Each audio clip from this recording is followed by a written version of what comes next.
That's okay.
camera on and when you finish speaking.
Fine.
Right, it's 7 o'clock.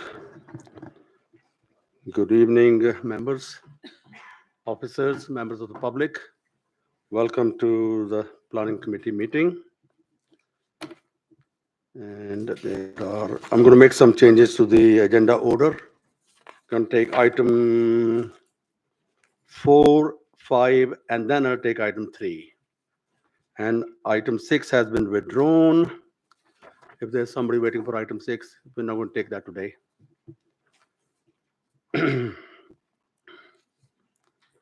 Right.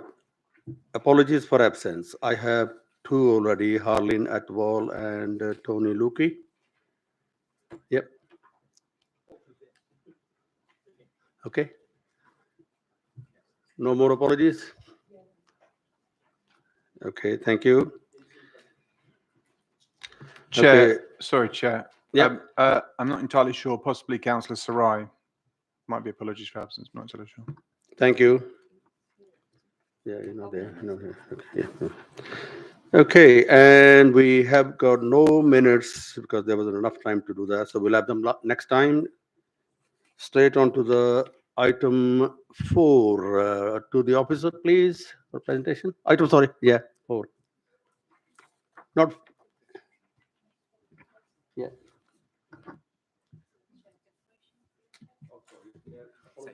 I just hold on.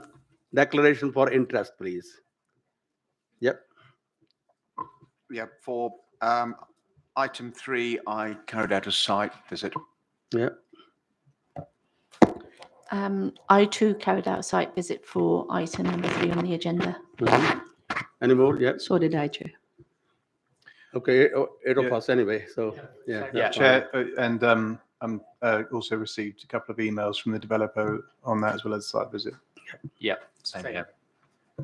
Okay. Yeah, same for me. Visit and receive some emails. Yeah. Thank you. Now we can start with the. Right. To the officers for item number 4, please. Good evening, councillors. The proposal being considered under this item is for the extraction of sand and gravel, importation of and recycling and secondary aggregate, and then the installation of processing plant with ancillary buildings and associated parking, including the new vehicular access, and then following this, the restoration of agricultural land at the site to the southwest of the Western International Market, adjacent to the existing Quattro batching plant, accessed from South Hall Lane. This application is presented to committee as a major development that would require a legal agreement if approved. The site is located within the Metropolitan Greenbelt, and part of the site is designated as an archaeology priority area. It's currently largely covered in scrub and invasive vegetation. 5 responses were received in response to the consultation for this application, focusing on increased congestion and air and noise pollution, the appropriateness of the development in the Greenbelt and its impact on openness, as well as site allocation for minerals extraction, and the impact of the development should the existing Quattro battery plant adjacent to the site not renew its permission, which is due to expire in 2027. The application site is identified in Local Plan Policy EQ10 as a site safeguarded for minerals extraction. The draft site allocation plan, local plan review, also allocates this site for minerals extraction. Mineral extraction is identified as being an appropriate use of land within the Greenbelt, subject to the openness being preserved within the MPPF. As the development is temporary, the cumulative impact of the development will be mitigated over time, and it is not considered it would harm the openness of the Greenbelt. Following restoration of the site, it would be restored to farmland, including a rich flower meadow, which would improve the quality of the land compared to existing, making it a better site within the Greenbelt.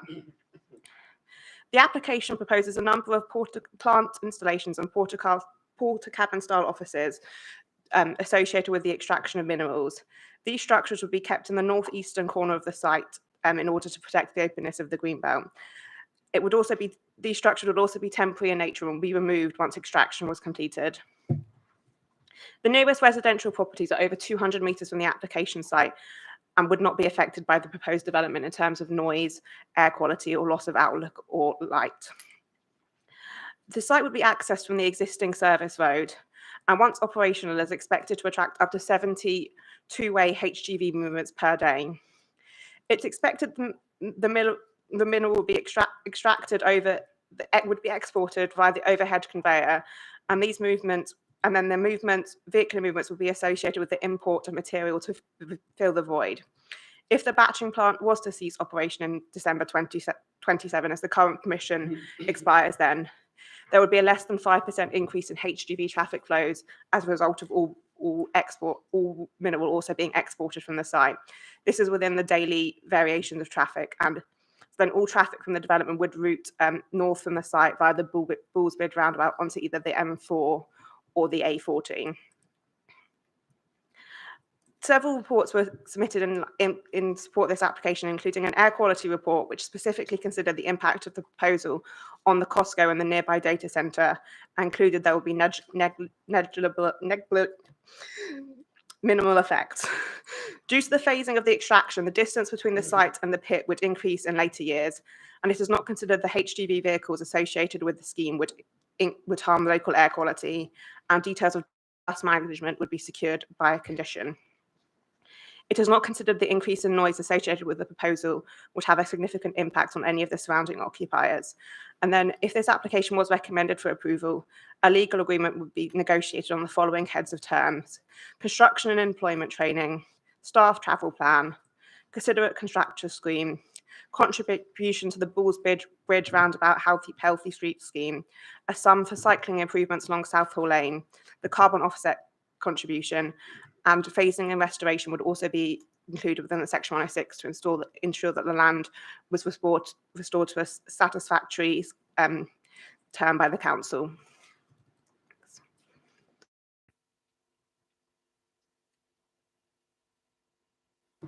Thank you. It's open for questions from members, please. And before I do that, can I ask members to put their phones off or on silent, please? Thank you. Yeah. Questions? Yeah. Gurmail. Yes, Chair. Glad to see the site being exploited for its resources in our borough. However, my concern lies with the traffic side of things in terms of Southall Lane. Yes, indeed, it's a very, very heavily congested road during peak times and during school drop-off and pick-off times with the Cranford School just down the road. This site actually sits adjacent to my ward. What I've seen in previous times is that HGV drivers, God bless their souls, sometimes they do use TomToms and navigation devices, and we see them filtering through Heston and trying to get to various places in and out, sort of thing. So how do we mitigate that? Because in the report, it does say something about enforcing it, so they go north, up, south, or lane. But how is that going to actually be in reality? Yeah, I think that's on South Hall Lane. Councillor, please. Thank you, Chair. My question is with regards to point 4.1 on page 177. It's mentioned that the extraction would take place over a period of 7 years, and with another further 7 years it will take to refill it. Can I just ask why it will take so long? Yeah, so the minerals extraction is undertaken in 3 phases. So there's 2 years of extraction, then followed by 2 years of void filling in each phase. So effectively, it takes, because obviously there is capacity in order to capacity limits as to how much mineral can be extracted over the time, and so approximately 74,600 cubic meters would be extracted from the first phase, and then there would be a further, after which the plant would be put in place. Then there'll be a further 47,000 cubic meters of extraction. And then phase 2 is 124,000 cubic meters of extraction, followed by phase 3, which is a further 193,000 cubic meters of extraction. So it happens in the phases, and it takes that long. So then for the phases to then obviously backfill each phase before, to minimize the extraction, because obviously extraction only takes place during certain hours of the day. So with obviously it could be done quicker, but that would then also require extraction to take place over a long period of time during the day, which wasn't considered acceptable in terms of the living conditions of neighbouring properties and ensuring that there was an acceptable impact on the highway. Sure, thank you. And sorry, just to add on to that, why it takes 7 years to do infilling as well?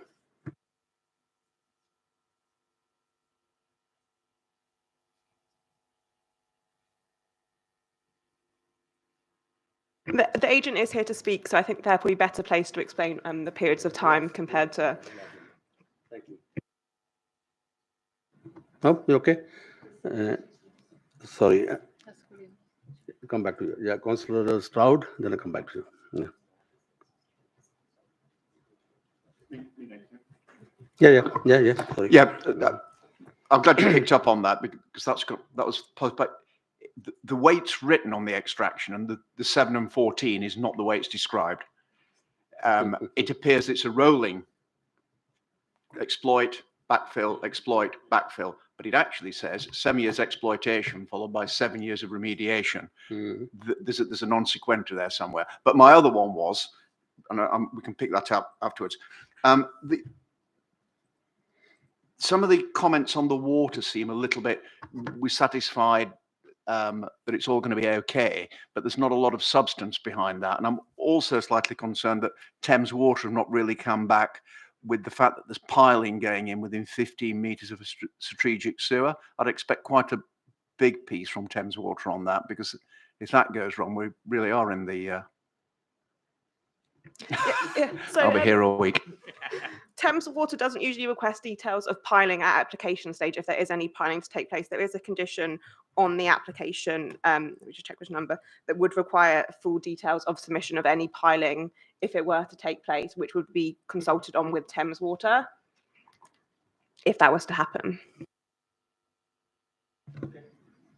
Yes, Williams. Thank you. A simple question and then maybe a more complicated one. Who owns the land currently? And because I think you mentioned returning to Hounslow Council, is it council-owned land? Yeah, so the land is owned currently by the council, who are planning to lease it out to Quattro to undertake the extraction work. Okay, and then the other point was, it mentions it's an archaeological priority area. Apologies if I haven't got to that in the report, but what are the mitigations? Will there be archaeology happening? How is that being accounted for in terms of the plan? So there is a condition on the application for a written scheme of investigation to be secured. Just check. Which will be secured prior to any development taking place. So this was suggested in consultation with Historic England, the Greater London Archaeological Society, who are happy with the proposal to take place subject to the securing of a written scheme of investigation, which will identify if there's any archaeological kind of like finds on the site. Okay, Councillor Bowring. Yep. What's the land used for now? So the land is currently vacant. It's not being used for any purpose at the moment. Okay, any more questions? Thank you very much. Can I now invite the objector, Ms. Colin Smith, please?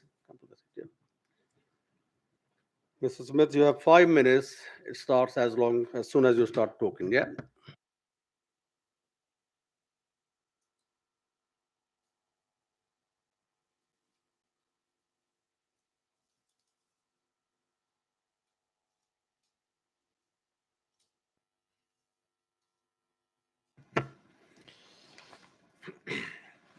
I'm instructed by Virtus Data Centres, who own and operate a data centre to the north of the site, to object to the proposed development. My client's data centre houses a large amount of sensitive computer processing equipment, which is susceptible to the impacts of sustained vibration and dust entering the cooling system. Data centres were classified as critical infrastructure during the pandemic, and as such, stringent planning safeguards should be in place to ensure that future operations are not interrupted. Many of my clients' customers are hosting platforms which serve government departments and other critical services. The equipment used within the data center requires a carefully controlled environment, and dust in the cooling system compromises this. The originally submitted air quality assessment identifies at table 15 that the magnitude of dust effect on a number of receptors, including the data center, as negligible. However, there is no evidence to demonstrate that the assessment has taken into consideration the specific sensitive requirements of the data center, specifically in relation to its ventilation and cooling system. It's noted that a further supplemental air quality assessment has been submitted by the applicants dated October 2022 and published on the Council's website on the 11th of October, 2 days ago. The report has been specifically prepared in the light of the previous objections submitted by my clients and Costco. However, there is again no recognition of the exact nature of my client's data center operation, only that detailed consideration was given to best practice mitigation. It seems unreasonable that this document has only been published on the Council's website with only 2 days for review and consideration. However, in actual fact, the supplemental AQA doesn't add anything to the previous assessments, and as a result, my client's position remains the same, that there has been no specific examination on the likely impacts of the proposed use on the highly sensitive data center operation. This is particularly significant if the concrete batching plant operation to the north is to be intensified by using minerals extracted from the site. There is no evidence that the minerals from the application site have been factored in to the mitigation measures agreed when permission was granted for the concrete batching plant. It should be noted that it is proposed to extract minerals from the site for a period of 7 years, but in response to some of the questions, I think that's probably a longer period of time now. The development is linked both physically and operationally to the development to the north granted permission for the waste recycling and concrete batching plant, which in itself was a departure from the development plan. However, the waste cycling and concrete batching plant is required to cease operation by December 27, or within 12 months of the site being required by the West London Waste Authority, whichever is sooner. At best, the use of the site will cease 3 years, or possibly more, before the end of the mineral extraction, or sooner if the West London Waste Authority require the site for waste processing purposes. Whilst it's not appropriate to prejudge the outcome of a planning application, which may be made in the future, if there are any changes in policy or changes to environmental factors resulting from an intensification of use that would result in the concrete batching plant becoming unacceptable, then there would be a significant issue in relation to the extraction of the minerals and the processing of them. As part of the planning application documents for the concrete batching plant to the north, a dust management plan was required to be implemented by condition. The dust management plan had an upper threshold of dust particulates to be measured in paragraph 3.5 of that air quality assessment before site action was triggered. It's not clear whether the proposed use of the concrete batching plant in conjunction with the mineral extraction process will mean that the upper threshold will need to be revised or reviewed. It's also not clear whether the proposed use of the concrete batching plant to process the minerals extracted will result in an increased risk to nearby sensitive land uses, such as the data centre. The approved dust management plan for the concrete batching plant also required quarterly meetings. My clients have advised me today that no such meetings have occurred to date. It should be meets the policy requirement. Therefore, there's no requirement for this safeguarded site to be developed at this time. My clients would like to put on record that should permission be granted, they should be notified and consulted when the details of conditions 6, 17 and 20 are submitted to the council, which relate to air quality and dust management, and giving an opportunity to comment before a decision is made in order to be able to review the information submitted. Thank you. And stay there, please, if there's any questions. Members, any question? Yeah, Mr. Bowring, Councillor Bowring. That was a lot of information within the short amount of time we've got. So I was a little bit, felt a little bit getting confused between this application and the concrete batching plant. The concrete batching plant is an existing operation. It is, yes. It was granted permission a few years ago now, a couple of years ago now. Okay. And so some of your concerns seem to be related to that.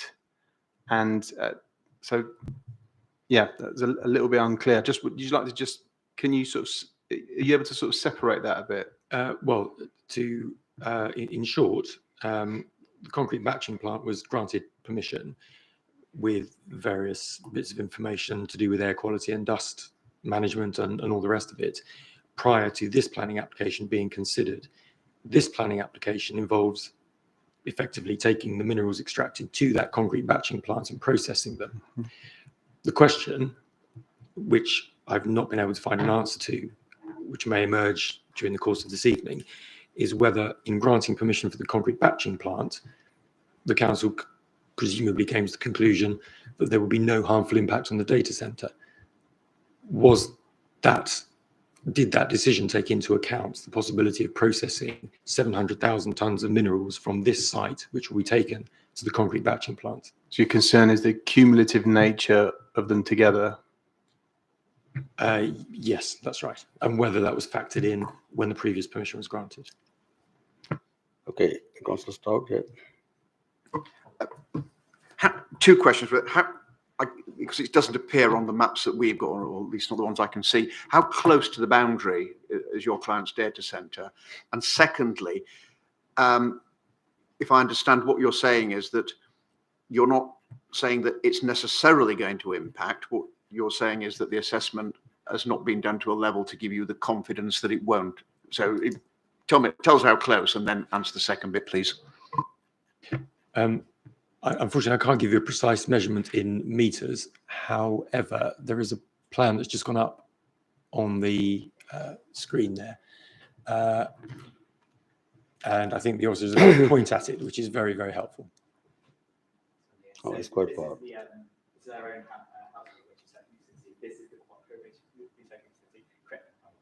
Mm-hmm.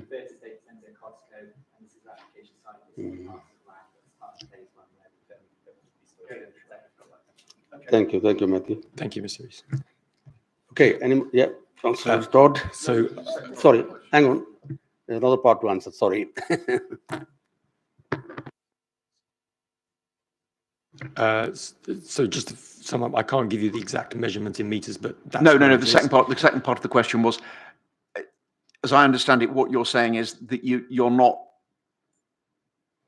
saying there is an immediate threat, to use for want of a better word, to your client's facility. What you're saying is it's unknown at the moment because the level of analysis has not been done. Anecdotally, my clients have noticed increased pressure on the cooling systems and the ventilation systems.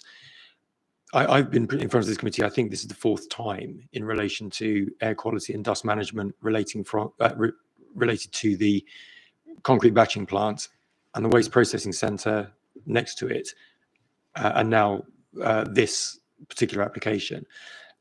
At each occasion, my clients have stressed the need for the data centre to be considered specifically because of the nature of that operation.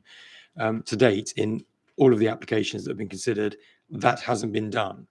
They consider the onus should be on the applicants to carry out that process and that assessment. Okay, thanks. Councillor Todd. Yeah, thank you, Chairman. In your detailed speech, you mentioned a separate report that's only been put on the internet 2 days ago. Yeah. What do you say to that document? And the reason why I ask that, because in the papers helpfully put together by the officers do address the pollution and the threat of that, and they seem to nullify some or all of your arguments. So I'd like to put the fresh report in context. Yes, I've obviously read the Officers Committee report. The conclusions are largely based on the outcomes of the submitted air quality assessments.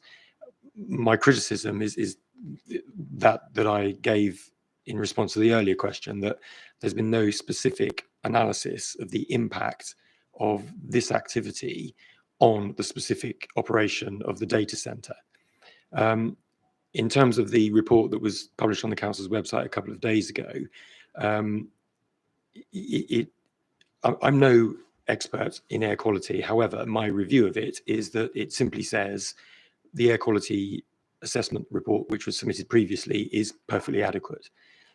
So it doesn't change the applicant's position. As a result, it doesn't change my client's position, which is that they would maintain an objection, particularly in relation to air quality and dust issues. And you've been very open about your skills to assess these reports. Why haven't you gone out and got professional advice? Well, to be fair, the updated report was published on the 11th. I know, of course, yeah, I understand. Yeah. So there simply hasn't been time to instruct and get that on. I noticed it this morning, in fact, when I was just going through the background papers in preparation for today. When I was preparing earlier on in the week, it wasn't there.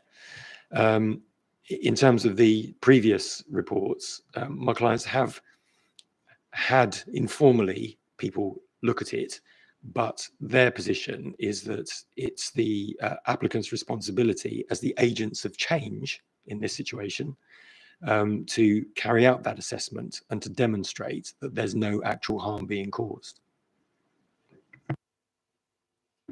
Any more questions? Yeah, Councillor Lal. Chair, thank you for bringing this information regarding your data center to us. I would imagine as a data center itself, you would have suitable filtration systems already in place to make sure that you don't get fine particles coming into your systems. So have you not already mitigated for something like this? And should the plan be approved, just how detrimental will it be to your data center?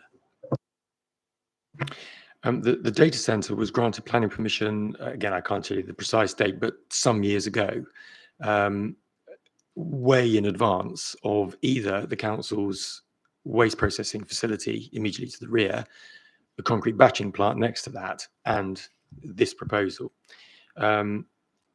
The sort of technical requirements of the data center was based on that environment, i.e. no dust generating environments immediately adjacent to, next to, and surrounding the data center. So the whole kit out, if you like, was based on that. Having built the data center, the 3 sites that I referred to previously have been presented, proposed, and considered by the council. That, in my client's view, has changed the environment in terms of dust and air quality. Again, I'm speaking on behalf of my clients. I'm not a technical expert and I'm not involved in the data center on a day-to-day basis. However, there are concerns that the decrease in air quality and the increase in particulates will compromise the technical ability of the cooling and ventilation systems to cope. And that would have a potentially a devastating impact on A, the functionality of the equipment within the data center, and B, the cost of all that, which I appreciate isn't necessarily your committee's concern. Those basically, that's at the root of it. The data center was there first. These other proposals have come along. They are the agents of change, which have changed the environment that the data center has to operate in. The data center, therefore, is compromised by something which has been effectively outside of its control, notwithstanding the objections that has been raised to the council. Yeah, go on. Just a quick supplementary, just to gauge the impact on the data center. So again, should the plan be approved and you found that the air quality was deteriorating and it was impacting the data center, what kind of investment would you have to make in order to rectify, safeguard yourself or your machinery and your kit from that? I'm afraid I can't give you the answer to that question. My clients haven't advised me of that, so I can't answer that. Are they here? Okay, any more questions? Go on, yeah. You mentioned that your cooling systems, they've had a strain upon them since the other two sites have come about. How did you figure that out? Again, I'm not a technical expert. I'm not intimately involved in the data center. However, there is, under normal circumstances, a fairly stringent maintenance regime where the cooling and ventilation systems are monitored, managed, and are kept running efficiently. I understand that has had to be stepped up, if you like, and the bits that filter out the particles have had to be replaced more frequently. So that's the position as I understand it from my clients. Sorry, Chair, supplementary one for you. So is your client has proven that these effects have come around because of the two sites that have come afterwards? Again, I'm advised that yes is the answer to that question. I'm sure it would be possible to sort of quantify that, but I'm not able to give you that at this stage. Okay, Mr. Boring, have you got another question? No. Thank you, Mr. Smith. Yeah. Can I invite the applicant, Mark Levers, please? Again, you're given 5 minutes. Okay, thank you. Chair, members of the committee, thank you for the opportunity to speak with you this evening. My name is Mark Levers. I'm from a planning consultancy, Avison Young. I'm here on behalf of the applicant to speak in support of the planning application for the mineral development. The application is for a relatively small mineral development of 700,000 tonnes of sand and gravel, but which has the opportunity to provide significant environmental benefits. The mineral is to be worked progressively and used in the adjacent concrete batching plant, which we've discussed, which is operated by the applicant. This will remove the necessity to import 100,000 tonnes of mineral into the concrete batching plant each year. The proposals also include secondary aggregate recycling and progressive restoration to ensure maximum use of existing resources and limiting the duration of operations to 15 years. The development has taken into account the GLA carbon reduction policies through the proposed fitting of solar panels and electric charging points, and where possible, all plant and machinery will be electrically operated. Notwithstanding the sustainable credentials of the application, there have been objections raised to the location of the development in Greenbelt and to the potential impacts on air quality and noise on local businesses. In respect of Greenbelt, minerals can only be worked where they exist. In addition, their extraction is considered to be a temporary use of land, and as such, mineral development is one of the acceptable forms of development in Greenbelt. There is still a necessity to ensure factors such as the protection of openness of the Greenbelt is maintained as far as possible. It's not feasible to work and process minerals without some form of processing plant and associated buildings. The applicant has, however, confirmed that the processing plant process will be done through a low-level mobile plant, and buildings have been kept to a minimum and will only be on site for the duration of the operations. As identified in the planning officer's report, the application is considered to be appropriate development in Greenbelt and openness has been taken into account. On air quality, independent expert consultants were engaged and having praised the development, concluded the proposals would give rise to negligible effects. The mineral is a shallow deposit of sand and gravel located just above natural groundwater. As such, the mineral will have a relatively high moisture content, which will inhibit the production of dust during extraction. In addition, the deposit has a quite high silt content, which binds the material together, again prohibiting production of dust.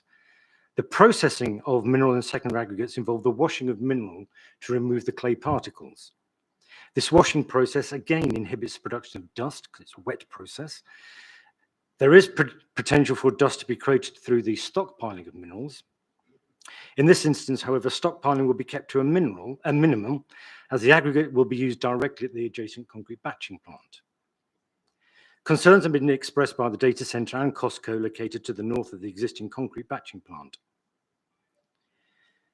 Reference has been made to mitigated noise and dust impacts causing damage to lighting and HVAC units, resulting in high maintenance costs arising from the existing concrete batching plant operations.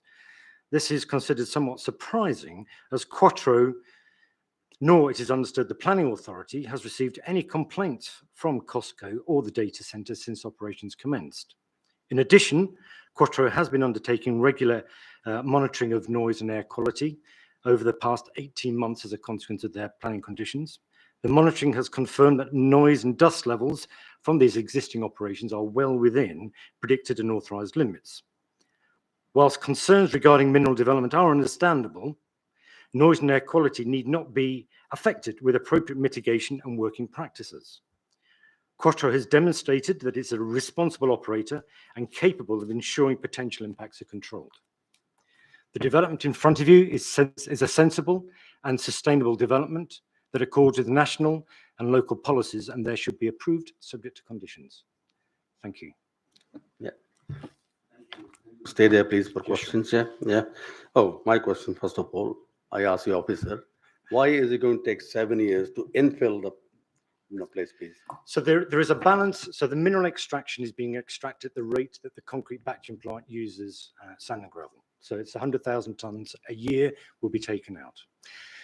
It's progressive restoration, so infilling of the void will take place in year 3.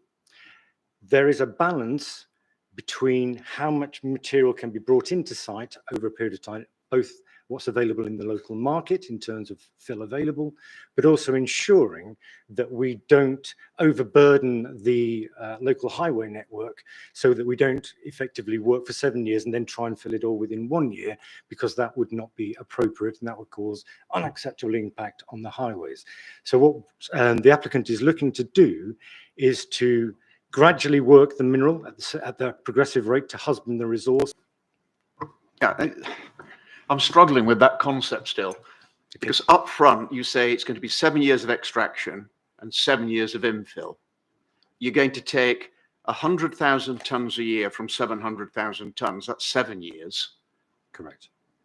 I'm struggling with the maths on this one. Sorry. So it's and I get your thing. But you're going to put a lot of. There's not taking 7 years. You could probably do it with a dinky toy at that rate. I mean, I can't see how it's going to take 7 years to put back what you took out if you're doing it on a rolling basis. Well, as I said, it's based on what the market can provide in terms of appropriate fill material. So this is inert fill, so it's construction material, and that the site can attract in. Part of that material will also have a valuable resource associated with it, which is where the secondary aggregate recycling comes in. So if there's bricks or concrete in there, then those will be removed rather than put it into the landfill, and it will be crushed up and used as secondary aggregate. So there's a part of it is primary aggregate that comes out of the ground. There's a part of the backfill operation will be used for recycling, producing recycled aggregate, and then the void is infilled with the reject material from the primary, which is predominantly fine silts, and there's rejects from the washing plant and then there's direct fill of clays and materials from construction works. So it's as a consequence of all of that, you've got to also take into account the number of traffic movements. So again, that's the reason why. So there is the similar number of traffic movements throughout the whole of the process, but the void can only start to be created, or the void can only be infilled from year 3 once there's a large enough space that's been established. So that's why it takes 7 years to infill.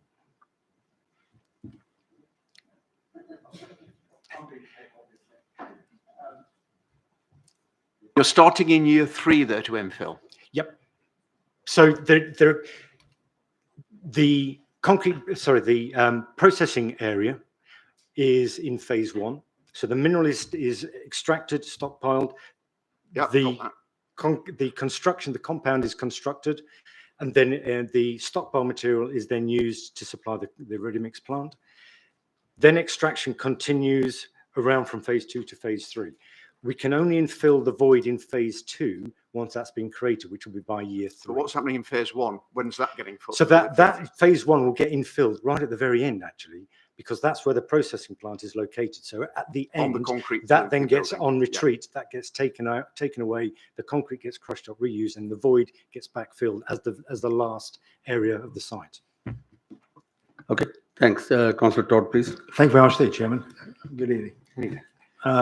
If the site's going to be used for agriculture, whatever the definition it is, paragraph 4.9, there's mention of a 300-metre concrete pad. Sorry, so have you read the report? Yes, so the concrete pad gets removed at the end of the day. So it's not a permanent feature. Okay. You've heard what the opponent said. Yes. He's quite clear. And it is the council applying, as I understand it. No. It's not. No. Well, it's a third-party company, is it? Yeah. Sorry? So the applicant is Quattro, who operate the concrete batching plant. Yeah. So the application is through. They've got the cement works, haven't they? Yeah. So Quattro put the planning application in. Okay. Sorry about that. That's okay. Answer the query about the air pollution. And secondly, I see at paragraph 4.14, they say following the mineral extraction, demolition and construction waste will continue to be imported. Now, we've just knocked down a boathouse by Barnes Bridge, and all the grinding is done on site. So what comes off is almost clean kit. What you're implying here is you're bringing fresh construction vehicle that's got to be ground and will have additional mess or dust. Is that correct? So there is processing of construction demolition materials brought into site. That in itself is as I explained, a wet process in order to ensure that you can create a clean aggregate, but also as dust suppression to that operation. But what does the law say about bringing in unfinished demolition? I'm not sure I understand the definition of unfinished. Well, why do we as a council, when we knock a boathouse down, bring in grinding machines, and what comes off site can be used elsewhere? What you're doing is buying bottom end of the market, it seems. No, dust volume of vehicles to take a further grinding, shunting, whatever, exercise on site. So the majority of the construction demolition waste, if you have a large construction process, which effectively brick and concrete, then you're quite right. A lot of that material will be processed directly on site. The majority of the construction demolition material that's likely to be attracted to this site is going to be the last knockings of that. So it's the muck away together with the pilings, foundation works, rather than the top buildings itself. So it's not going to be effectively trying to take away business from or trying to do something we shouldn't be doing, in effect. I'm not an expert in the field, but I want to make a couple of points, if I could, Chair. Yeah. There's great play in here on when we move the mineral, that it goes along a shaft covered and stuff like that. But what's going to be the cover for all this grinding of demolition works? How do we assess the damage to the air pollution that the other parties say is unbalanced and unfair? So there is already some construction demolition processing going on at the concrete batching plant, and that's been conditioned and there are requirements for the operator to monitor air quality. Exactly the same position would apply in this instance. It's relatively easy to monitor air quality, and the conditions can put in place limits if necessary on what is considered acceptable. So But shouldn't that risk be assessed at the beginning, not halfway through? It has, and this is the independent expert reports on air quality have established that there will be negligible risk. So it's not, so from their assessment of the operations, they do not believe there will be an impact arising from dust. Doesn't mean to say that you shouldn't condition it. Doesn't mean to say that the applicant and the operator should not be aware of his responsibilities, but in determining whether or not this development will give rise to unacceptable levels of dust and impacts on air quality, the air quality experts have said it will not. Okay, thanks very much. Thank you, Chair. Thank you. Councillor Bowring first, please, then come back to you. Just going back to Councillor Strauss' questions on the length of the infill. In layman's terms, are you basically saying you're dictated to by the market because of how much appropriate material is going to be available? The extraction rate is limited by the demands of the concrete batching plant, and got that. There is also a requirement to husband reserves. It's a finite resource, and it's better to use it locally. It's the infill I'm asking about. The infill rate is dictated to a degree by what the market is able to supply, but also what the highway network can also supply. I appreciate that. Yeah. We could, if we wanted to say, okay, right, we will extract it over 7 years. That seems sensible, and then we'll try and infill it over 3 years or whatever you consider acceptable. But that would mean that there's no guarantees that we could attract that level of waste into the site, and at those levels of transportation, because it's all coming in via HGV, that would mean that the development may be considered unacceptable on highway terms. So my question is, how are you certain you're going to be able to procure the necessary materials within 7 years? If it sounds like the market is, or we don't know what will be available. And this is why we've chosen what it is, because Quattro do operate these. I mean, besides the concrete batching plant, they have several other facilities where they have restored sites. They know the market extremely well, and based on their experience and what they have done previously, we have come to a conclusion that this is an appropriate amount to base the infill rates at. So it's what they have. They are confident that they can achieve. Thank you, Councillor Williams. Thank you, Chair. The objector mentioned that should the committee be minded to go ahead, they would like to be consulted on conditions 6, which is non-road machinery, 17, which is air quality positive statement, and number 20, which is dust management plan. I mean, on the basis that I remember Quattro when they were on the Brentford Community Stadium site, that was a slightly different process you were doing there. It wasn't mineral extraction, but it produced a lot of dust, as these things inevitably do. And I appreciate it's possible to always pay a consultant to tick a box and do a report that comes up with the right answer. Are you minded and are you happy to work with the objector, work with the objectors who've raised these points constructively in the preparation of those reports that you need to do in line with those conditions, just as a show of good faith in terms of coming up with a bespoke solution that actually works for your neighbours? I take issue with the inevitable. If you have a proper operator, there's nothing inevitable about causing nuisance dust. Shouldn't happen. So on that basis, then absolutely. I mean, the one thing that Quattro wants to do is to ensure that it's perceived as a good neighbour. It doesn't want to be causing problems locally, and therefore it's confident it can work the minerals without giving unrise impacts, and therefore it will work with the neighbours come what may in terms of ensuring that happens. Thank you.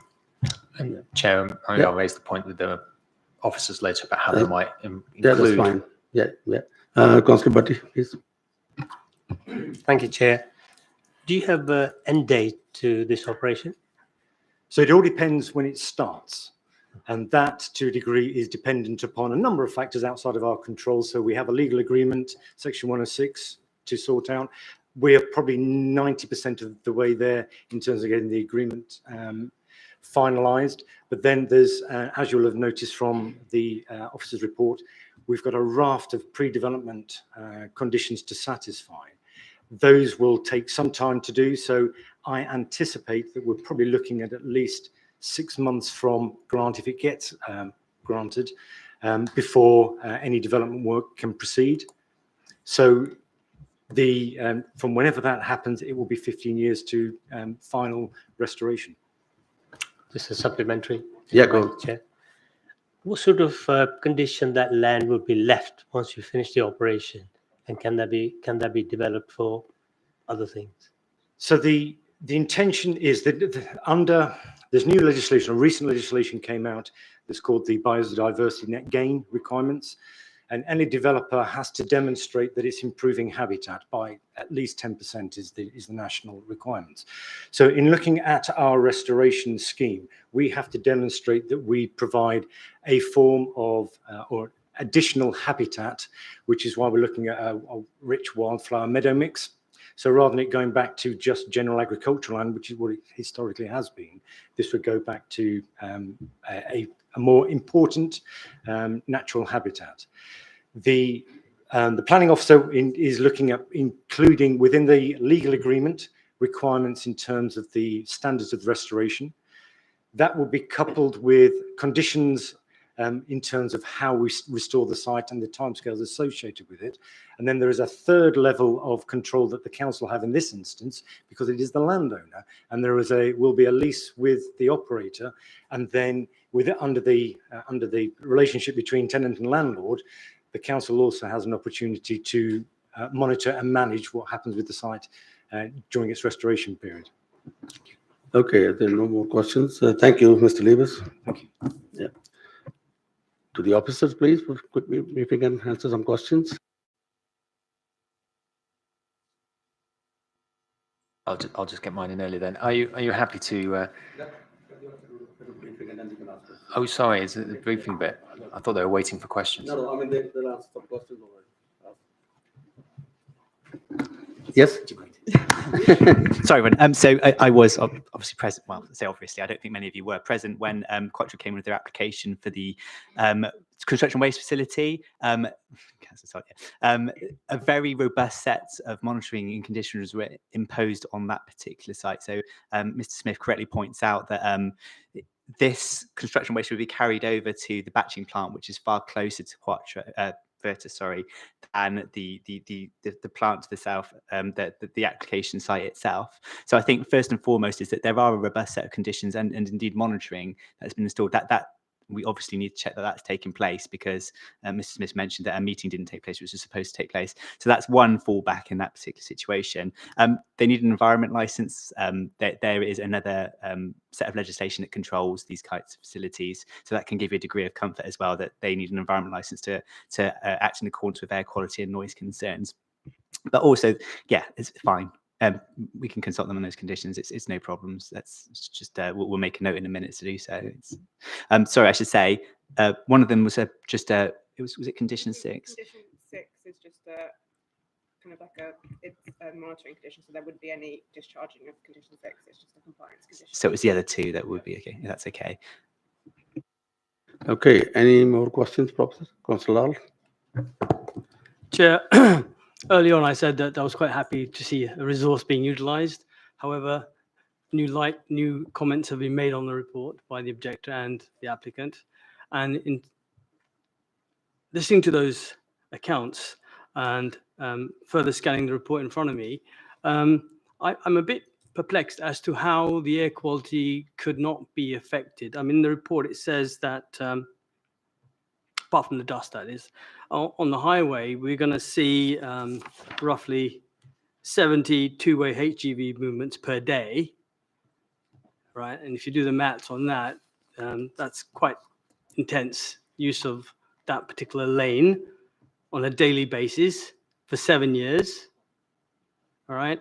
And anybody that's been in that area or lives around that area will know just how heavily congested it is with Costco, with Tesco's and Lidl, etc., and the school down the road. So bearing that in mind, I'm a bit perplexed as to why on 201 agenda item 8.6 it says that the NO2 and the PMT concentrations would be negligible. I really am perplexed. Is there in the report an assessment that we've done apart from what has been provided as a council as to what the air quality would likely be? And also, what would be the impact of those traffic movements on the highway? And do we have some funding secured by the developer to repair that highway as and when we need to repair it because of the heavy movement of HGVs down that road? Okay, yeah. I can start with the highway stuff. Yeah, so Southall Lane, I think, has maybe 10,000 two-way movements during the course of the day. So, and quite a large proportion of those are already HGVs. When they did surveys, I think 2019 is when there was still HGV movements associated with the golf course development as well, or the reprofiling of that. So as that kind of dies away, this will be coming forward. So in effect, there might be fewer than there were HGV movements than there were a few years ago. And then, so in terms of, you just mentioned funding, so the funding has been secured in the Section 106, £50,000 has been secured for improvements to the Bulls Bridge roundabout as part of the TfL Healthy Streets scheme to improve kind of the quality of that roadway for both car users and pedestrian users. And there's also, again, a further £30,000 secured for works along Southall Lane to improve the cycling facilities in the proximity of the development. May I also add, sorry. So there are minerals on this site. It is going to be our emerging local plan review has got this as an allocated site for the extraction of the minerals. The Quattro Race facility just to the north of the site is really a really positive opportunity here. We'll be seeing far less transport movements by virtue of the fact that they can take the waste, they excavate it, put it into the batching plant just to the north of the site. If we let this lapse, if Quattro move out of that site to the north of it, then you'll be looking at far more HGV movement. So in terms of air quality sustainability bonus, this is obviously a massive bonus for the borough to just have it contained within these two sites. Chair, it's good to see the enthusiasm behind development of this site and the utilization and the efficiency of the site, having already have the other operation on site. So I get that, that's fine. But coming back to the traffic and transport chap, yeah. The NO2 and PM10 concentrations. You cited that something was done in 2019. That was some time ago. And during that time, things have gone a little bit better. And there's a lot more traffic now. Wouldn't it have been best that for this report, we would have had the latest impact assessment? There's also a lot of in-flight catering taking place. I think you're right. There's a lot more HGV traffic now than there was back in 2019. There's an estate next to the David Lloyd's, I think, which generates a lot of traffic as well. I'm just bringing to your attention, Chair, as a local council in the area, just the severity of the traffic. That's all I'm trying to flag up to make sure that we've got that nipped in the bud, because that could prove to be quite contentious going forward.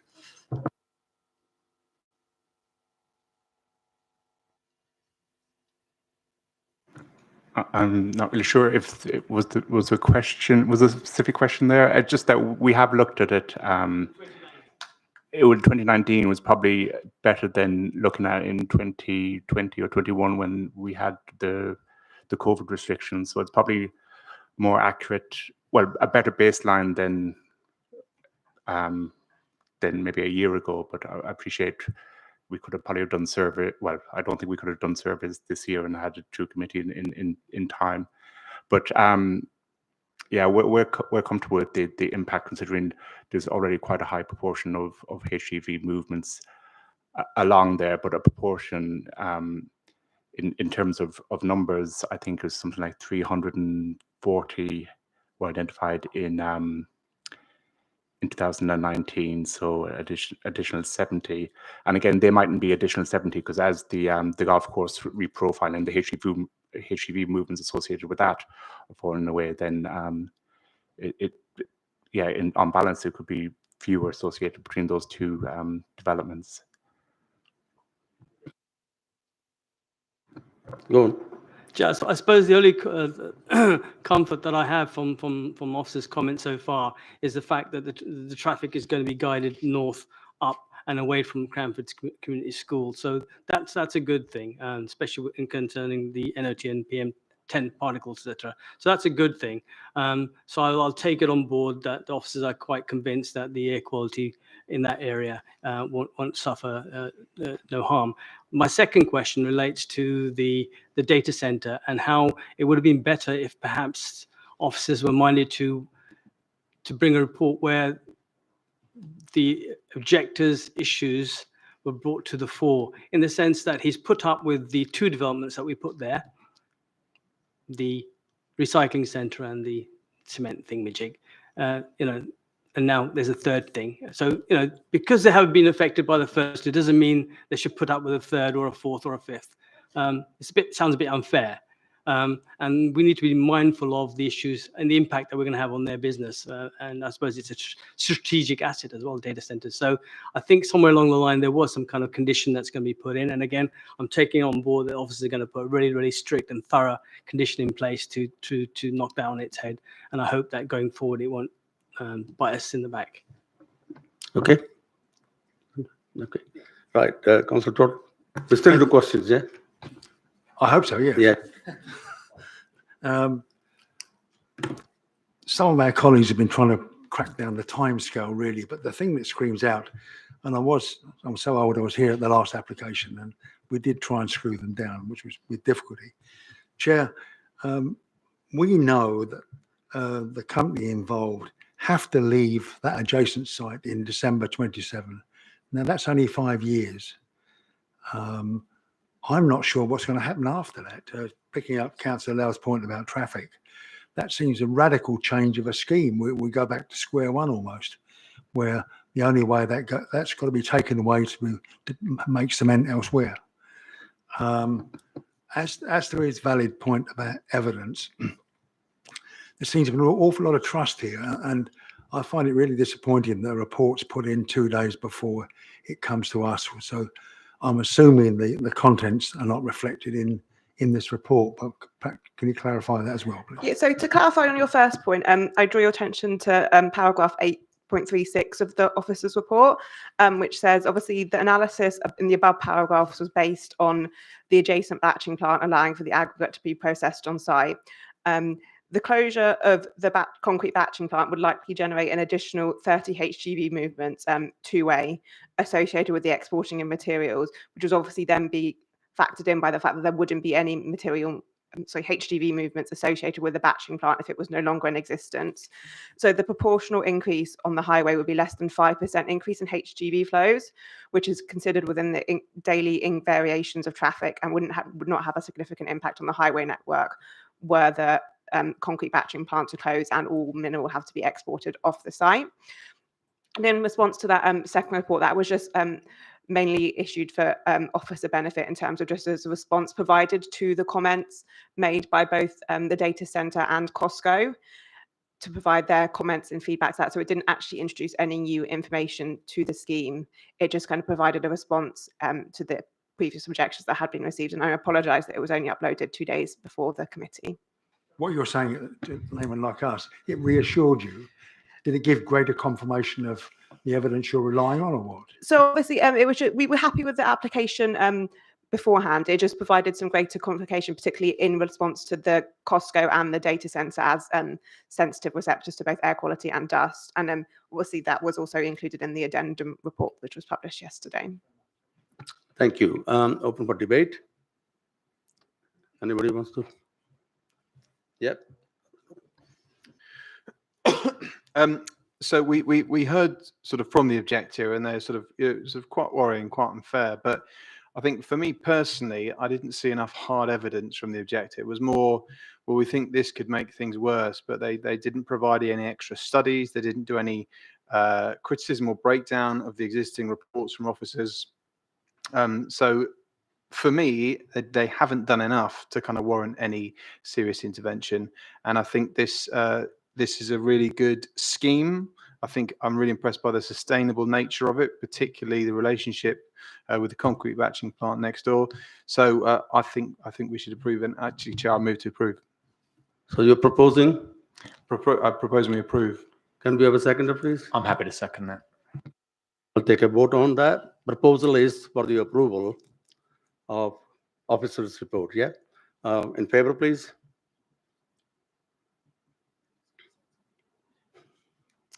Okay, got it. Against? Abstentions? Application has been approved. Thank you. Okay.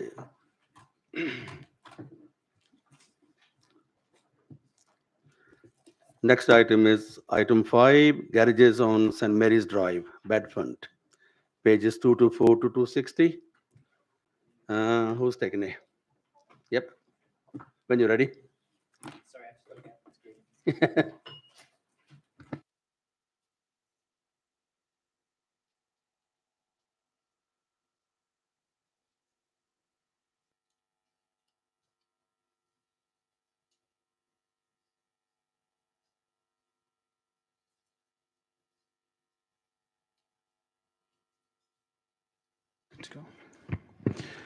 Good evening, councillors, colleagues, and members of the public.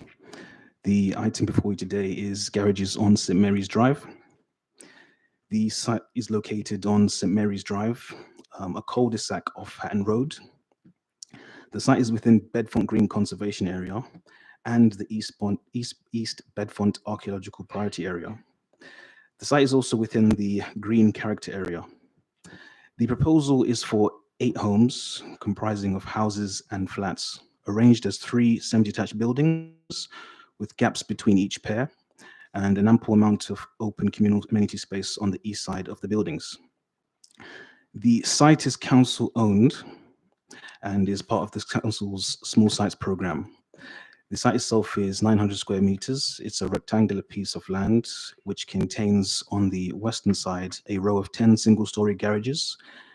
The remainder of the site comprises open land with dispersed tree planting and a hedgerow along the northern boundary. The proposal itself would provide 100% affordable housing at London affordable rent levels. The scheme would be an energy compliance scheme above benchmark targets. The development will be part 2, part 3 stories, with the arrangement being cascaded and having the massing of the buildings itself curved in order to replicate the gaps to the south and to provide that open space. The design of the scheme takes local precedence from the Fairholme Estate as well as the Bedfont electricity substation, which is to the east of the site. On the screen now, we just have some context elevations showing the detailed design. These are proposed street scene CGIs showing the development. Between the gaps between the buildings, there would be bike and waste storage.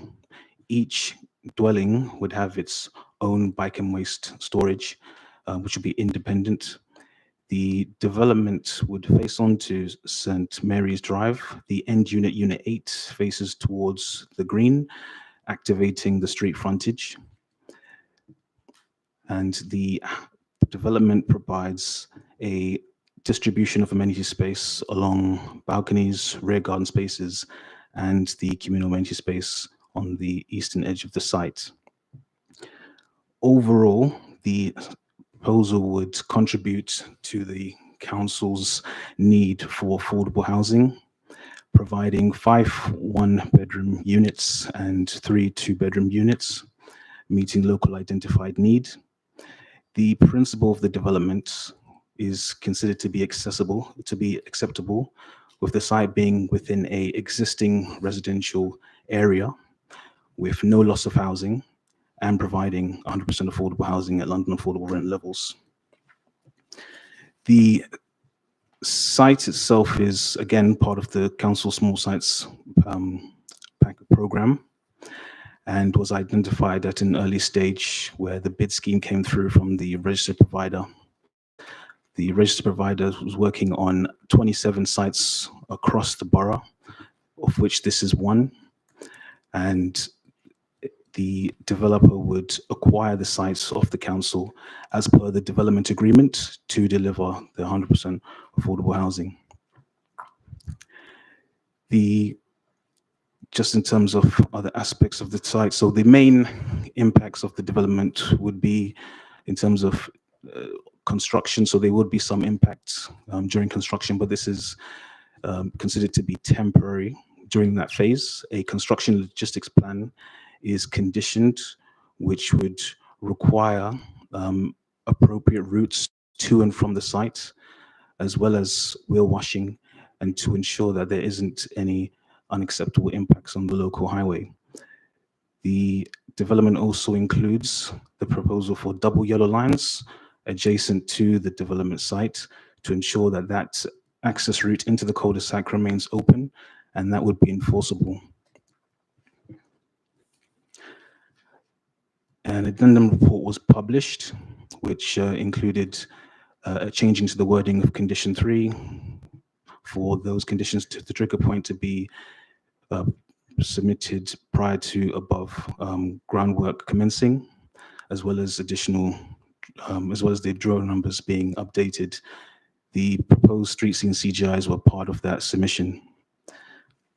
And also, just in terms of the addendum, any discrepancies or errors which remain, apologies for that, but it's a trust that the scheme will be considered in terms of the substance of the proposals which are before us today, and what the scheme will provide and any mitigation.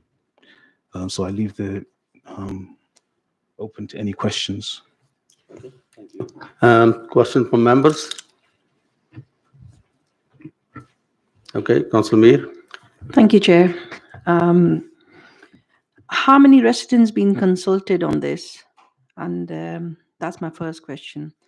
And the second one will be that there is a petition in place, and I can see there are quite a few objectors on it as well, and the signatories. So what have we done so far to consult with the residents? Thank you, Councillor Mayor. 134 properties were consulted. In the first cycle of consultations, a petition was received. It had 69 signatories.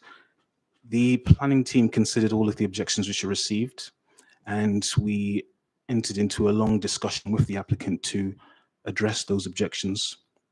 The scheme has been redesigned to try to address some of those objections which have been received, to ensure that there isn't any unacceptable impacts on neighbors or onto the conservation area. We have additional slides to show some of the changes that have taken place over the course of those discussions. The application went through pre-application stage. Following pre-application stage, there were continued iterations to the design.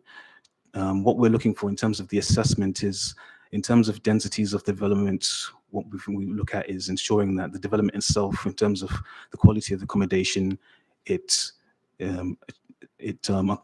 acceptable in terms of the assessment on internal and external space. With regard to the internal space for the development, it meets and exceeds the internal space standards on London Plan Policy D6, and the site overall, across the site, there's ample communal amenity space, ample amenity space covering all the dwellings on site. When we did receive the redesign, we reconsulted neighbours again for the full consultations. There were correspondences from various members of the public asking about the consultations. We assured them that the first petition was considered, as well as the second petition. The second petition actually closes on the 16th of October, but we assured residents that we will keep an eye on that. But at the time of drafting and issuing the report, there were 57 signatories at that point. but in a sense that the full consultations have taken place. All statutory requirements of consultations have been met in terms of site notice, press notice, and also taking into consideration the petitions as well. Thank you. I can see in the comments made by the objectors, there's inadequate consultation being done. And in terms of just few letters being sent, and you can clearly see how many objectors are there, 2 petitions being submitted, and the site is very close to grade 2 listed buildings, which is St. Mary Church. And already the road is heavily, it's very busy road, Hatton Road is. So I don't know how will you cope with another development like this one there. That's right. And just in terms of the consultations, all statutory requirements for consultation have been met. In terms of Hatton Road itself, in order to mitigate any transport impacts, a construction logistics plan is conditioned, as mentioned, and that would ensure that any comings and goings of vehicles for the construction itself would be appropriate. So comings and goings from the site itself with appropriate drop-off points within the vicinity of the site. And again, double yellow lines are proposed, which will be conditioned through a legal agreement as part of the development agreement along the roadside by the development to ensure that the access into the site remains open as well. Okay. Yeah, Councillor Williams, yeah.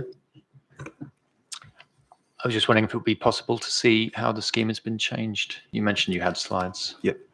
So we're going to switch over to a different presentation.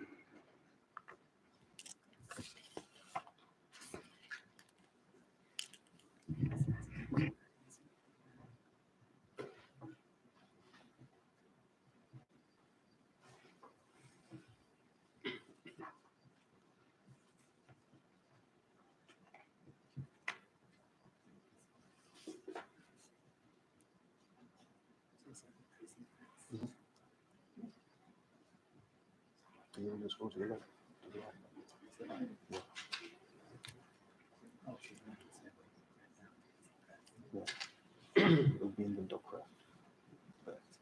Yeah. Or if you go straight to the actual reference. While we're waiting, I was wondering if we could get just some thoughts on how the conservation area has been managed in terms of how this has responded to the limitations in planning terms that conservation areas place on development. The Bedfont Green Conservation Area appraisal, it specifies that open areas of green space are important to the semi-rural character of the conservation area itself. The initial scheme had a small area of amenity space to the rear and to the side, but through discussion with the applicant, we implored that additional space was given back in order for there to be a connection with the green, in order to ensure that it respects and protects the conservation area in terms of having that open green space at the eastern end of the site.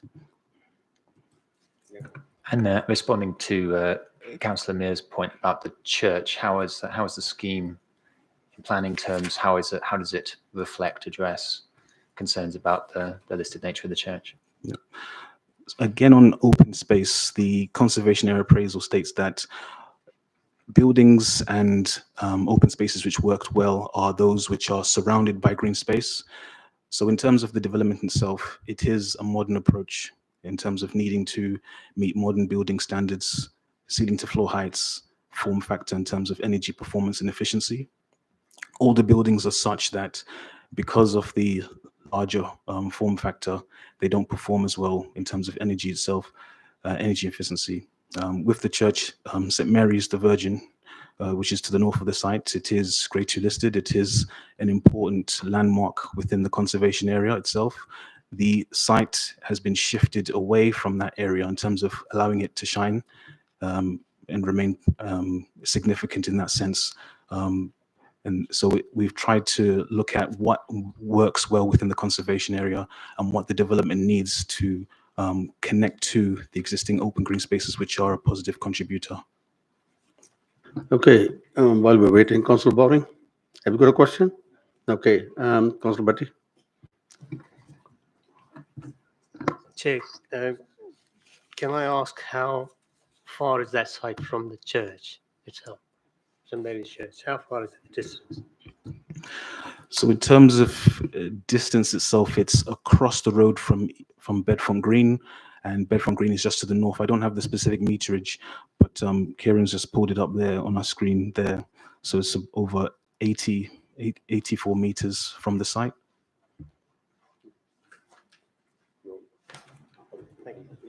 Anticipating, I suspect, some of the points that are going to come up later, could you talk about impacts on surrounding homes in terms of overlooking, or what are the impacts, if any, on the neighbours? The London Plan Housing Supplementary Planning document has a yardstick of 18 to 21 meters in order to ensure privacy. Subsequent planning documents sort of suggest that that yardstick is restrictive and instead require developers to show how they can mitigate any impacts in terms of loss of privacy or outlook. Within the scheme, there is those mitigation in play. So in terms of the distance from St. Mary's, so 1 to 10 St. Mary's to the south, there's a separation distance of 18 to 27 meters. The houses to the south are also staggered so that they cascade, gradually moving further away from the development site itself. Within the development, there are balconies at second and third floor. Mitigation which has been put in place are embedded planters within the balustrades, which are secured to add additional privacy screening to the houses to the south. So it's the separation distances in addition to the privacy measures along the balconies. And also, it's also mentioned in the officer's report that the amenity space is distributed over 3 areas. So balconies, rear gardens, and the communal amenity space, to ensure that not just one area is used, but there's a distribution to ensure that future occupants are able to use outdoor space for a variety of activities, and there isn't an over-concentration on just one. Thank you, Councillor Todd. If I'm not being too cheeky, I'm recommending approval.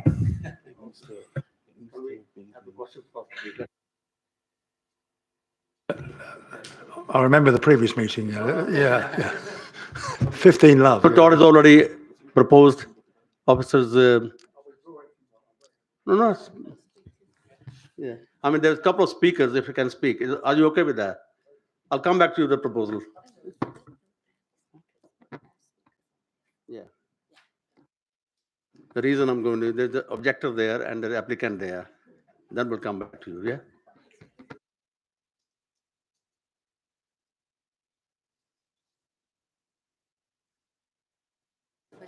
Yeah, Councillor Stroud. Sorry, your question, please. Yeah. Thank you, Chair. I've actually found the answer to my question. I couldn't find it. I found it in the paperwork. Thank you. For you? Oh, I mean, yeah. I mean, it's in the report. It says it's got a very, very poor PTAL rating, and having a poor PTAL rating, do we really want to be taking away more car parking spaces?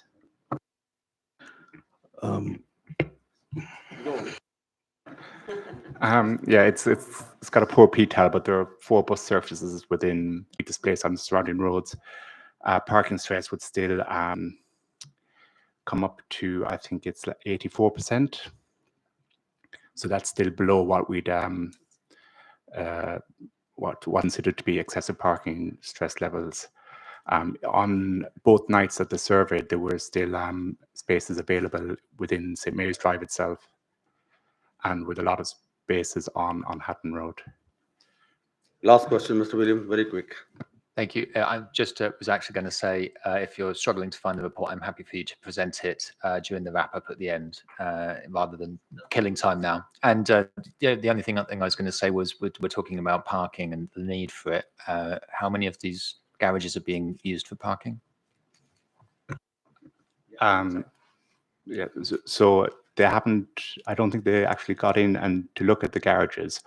But when we're considering parking stress and displaced parking from garages, we look to see who the garages are let to and the distance away from the site. So if they're within 200 meters of the site, we assume that if they've been used for parking, that those cars will be displaced onto surrounding streets. So obviously, if somebody lives miles away, then they're probably not going to drive all the way just to park on that street. So of the two garages, that the only two garages let to people within 200 meters. But obviously, parking could take place and does take place in front of the garages, even if they're not let. Thank you. Matthew, are you ready or shall I go? Yeah, go on then. Okay, thank you. So this was the initial scheme which was submitted. As you can see, again, it's the configuration is for flats and houses. The flatted block was on the eastern edge of the site, with the houses towards the center and towards the western part of the site, and the houses were towards the center and the east. There was a path towards the rear, but it functioned as a thoroughfare. And so we had additional discussions with the applicant to increase that space, which came forward. So if you go to the next slide here, you can see that there's a substantial amount of communal amenity space which has been provided to the eastern part of the site, 172 square meters, with additional tree planting there. A category B tree is proposed to be planted.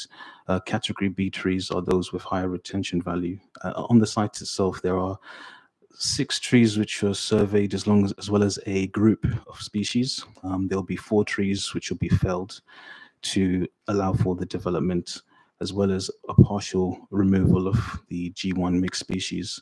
These trees comprise a hornbeam, a Lawson cypress, and as well as a sycamore tree. And the mixed species tree, the G1 as well, would be partially felled. But in their place, the category B tree would be proposed towards the eastern part of the site, alongside the Austin pine trees, which are about 16 meters in height, quite prominent, quite important trees in terms of the character and setting of the conservation area. And they contribute highly in terms of the amenity value. And it's an appropriate place to plant the tree within the communal amenity space. The felled trees are only category C, so they have low retention value. And on the previous presentation, there was some photographic imagery of those trees on site. But to go back onto the revised scheme, you can see that there's amenity space to the rear and ample amenity space to the eastern part of the site. And again, as mentioned earlier, between the blocks, you have bin and bike storage, which is provided, all individual bin and bike stores. In terms of the London plan requirements, for 1 bed 2 dwellings, you only need to provide 1 to 1.5 spaces. Where there's more than 2 occupants, you need to provide 2 spaces. On the site itself, we're providing 16 cycle parking spaces, so that's above London plan requirements. And the bin storage is within 10 meters off the highway. Local operatives won't move bins, or not expected to move bins where they're over 10 or 15 meters. It's 10 meters for wheelie bins and 15 meters for Euro bins. It's well within the proximity of the highway, meaning that the waste and cycle arrangements would be as existing, and there'll be no significant change there. And then here are some elevations of the superseded scheme. As you can see, it's a long continuous massing along the site itself.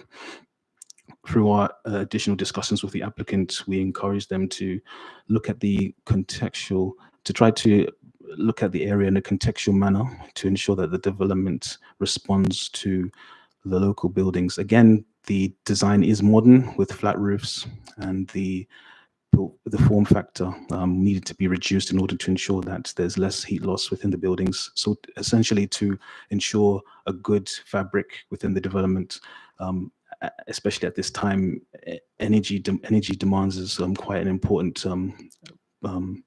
concern. And so it's good that planning is thinking about future-proofing housing to ensure that it reduces energy bills. The proposal would achieve 70% reduction against Part L. This is above the 35% benchmark. There will be low and green technologies utilized within the scheme. So individual air source heat pumps. As this is the old scheme, and then this elevation now is the proposed scheme. As you can see, there's more breakup within the massing of the buildings. It's arranged as 3 semi-detached pairs. Again, the configuration is houses and flats. The form factor, which essentially is the decrease in the floor area, has been reduced substantially. to ensure that there's less heat loss. So essentially, apartment blocks have a better form factor in terms of retaining heat, and bungalows, very sparsely developed houses and developments, they have a worse form factor. So this is trying to achieve a better form factor for reducing energy bills and to ensure that the building is more energy efficient. Thank you. Councilman Nagra, can you come back when we come back? The officer, yeah? Okay. Can I now invite the objector, Carl Gregory, please? Mr. Gregory, you will be given 5 minutes, yeah?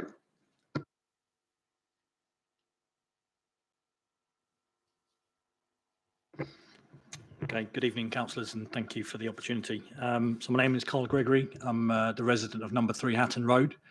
I'm here speaking on behalf of myself, of that property, and the local residents, some of whom are here tonight and some of whom are dialing into the meeting remotely.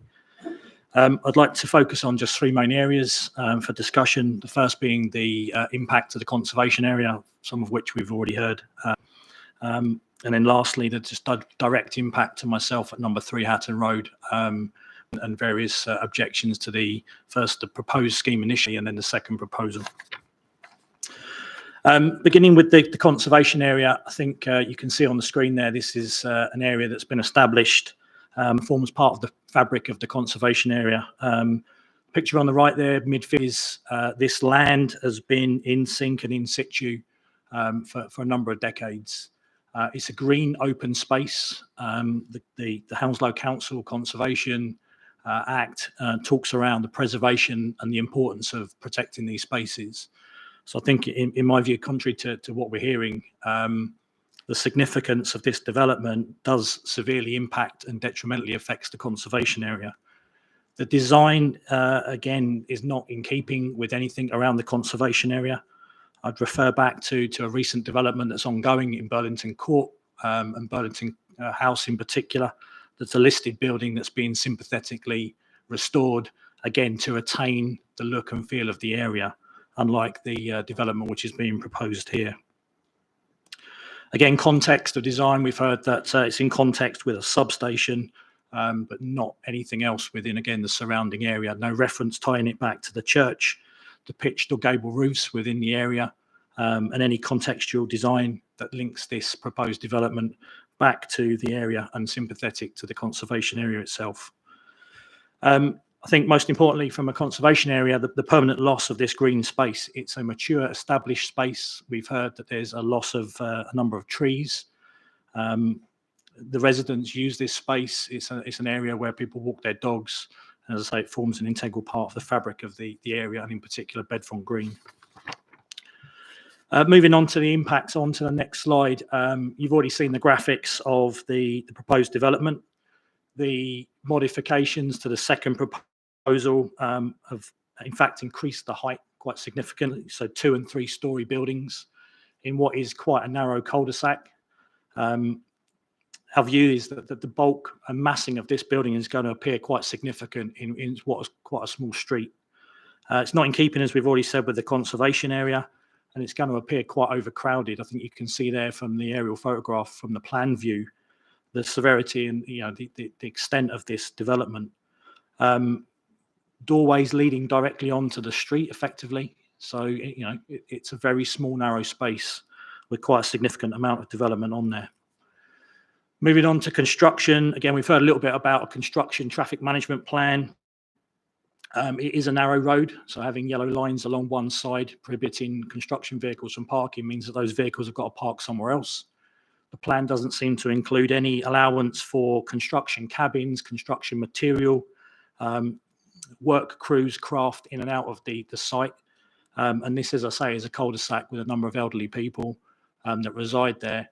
There doesn't seem to be much in the way of consequence for emergency access in the event that we need to get ambulances or fire engines down to that street. Overall, as I say, the significant mass in our view is not in keeping with the area, and is certainly not something that none of the residents currently support. Moving on to the next slide. So impact to number 3 Hatton Road. So this is the property which I reside in. As I say, I've submitted 2 formal correspondences around our objections First was on the previous development, and then most recently on the revisions to that development. Some of those concerns 30 have been. seconds left. Thank you. Some concerns have been addressed, others have not. Significant mass of the building means that there is overshadowing, loss of light, loss of sunlight. You can see there on the right-hand side, loss of privacy through the windows and the balconies that have just been referenced. Increased air pollution and noise pollution from the air-sourced heat pumps, which are obviously running continuously and not been factored in to the local residents. And then also the compensation tree, so the tree that's now been planted to compensate for the 4 we've lost, is now also blocking light and sunlight from the garden. So whilst it's endeavoured to... Thank you, Mr. Gregory. Okay, thank you very much. Okay. Stay there, please, for questions. Yeah. Questions from members? All happy? Yep, Councillor May. I have a question. Thank you very much. What immediate effects it will have in the vicinity, in the area, in terms of course, when they will be building the site if it's approved. So what immediate effects will it have on the area? So obviously the construction, restriction on parking, restriction on access, noise. We have a number of residents that obviously now work from home, as I do, on a frequent basis. So I've now got construction noise effectively in the garden. The residents of St Mary's Drive are equally affected by the construction noise. Back to the reference on the car parking, I think the survey was done again 2019-20, so we haven't got recent statistics on car parking. So in our view, there's quite a significant impact overall to the local residents. Councillor Williams. Yes, I'm just coming back to look at some of the comments you made. Obviously, you're talking about building on green space, but the garages are not themselves are not green space, and there's still the green space to the east of the site, which they've been talking about, is still being preserved. So, is it not? I think when you look at the plan, the actual garages are an incredibly small percentage of that green space. If you refer to the plan there, the 1950s photograph, you can see the garages there on the left-hand side of that photograph are also, masked by established trees. So from Hatton Road and from Staines Road, they're not even visible. Again, you can see from the photograph on the left-hand side there, the garages are, probably a quarter, maybe a fifth of that site. Okay. Yeah. Thank you, Mr. Gregory. Can I the applicants? There's 1, 2, 3 of them here. Applicants, please. Gabriella, Dalom, Deborah, and Steve Sinclair, please. Yeah. Okay. Can I say you will get 5 minutes in total? Yeah. Ready when you are.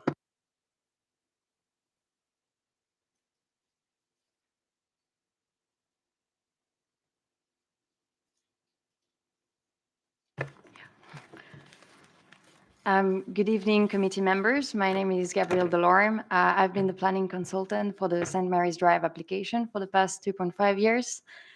Joining me this evening is Deborah Constant from Sapphire, who will say now a few words regarding their commitment to provide to answer questions. So, as you know, there aren't enough affordable homes for people in Hounslow. And that's why you as a council have pledged to secure an additional 5,000 new and affordable homes. Hounslow has reviewed its existing assets and identified a number of garage sites which are suitable for residential infill development, and St Mary's Drive is one of these sites. Sapphire Housing, the applicant, is working alongside and in partnership with the council to deliver this site, making the pledge of 5,000 new affordable homes a reality. We have designed an affordable housing development that responds to the needs of the people on your waiting list in terms of mix, quality of design and affordability. Should this application be approved, Sapphire will develop the site. When complete, the new occupants will be local people from the council's waiting list. As you'd expect, the scheme will be car-free. It will also be highly sustainable in line with your climate emergency strategy. This is an infill site and it's surrounded by residential dwellings, and as such, we have tried to listen to the concerns of the existing community. We will continue to do so through the construction phase, ensuring the construction causes the least possible disturbance to residents. Thank you. Thank you, Deborah. So as we've seen just before, the design has evolved in close collaboration with urban design, conservation, and planning officer, as well as in response to the concern raised by neighbors. A consultation event with 28 local families was held in January 2021. This was held online due to the social distancing restriction at the time, and we have sought to address this concern through the design presented in front of you today. First, concerns about the loss and lack of parking spaces. So there is maximum 2 cars currently parked in the lead garages, as we said before, and our proposal will generate a demand for 4 car parking spaces, as we calculated.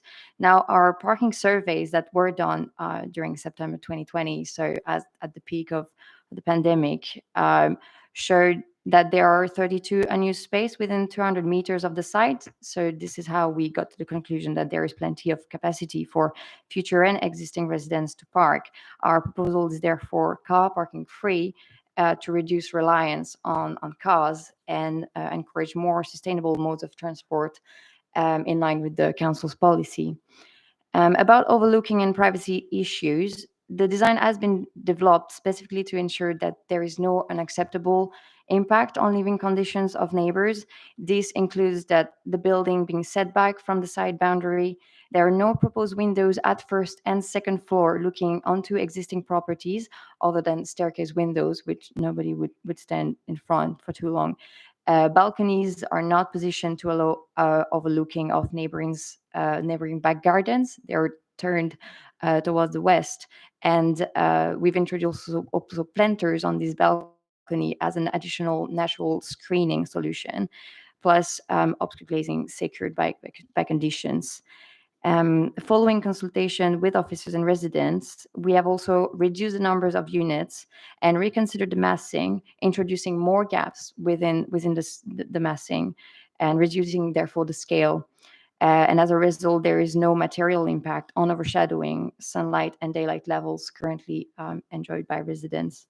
And finally, about the relationship with the conservation area, we have taken design cues from the surrounding listed buildings, like the substation at the corner, as you can see on the CGI here, and Fairholme Estate. The height aligns with the neighboring properties. Thank you. And we have reduced the building footprint and positioned it to retain as many trees as possible and permeable ground as possible, and not remove any category B trees, and keep openness with the green amenity space to the east or the local green.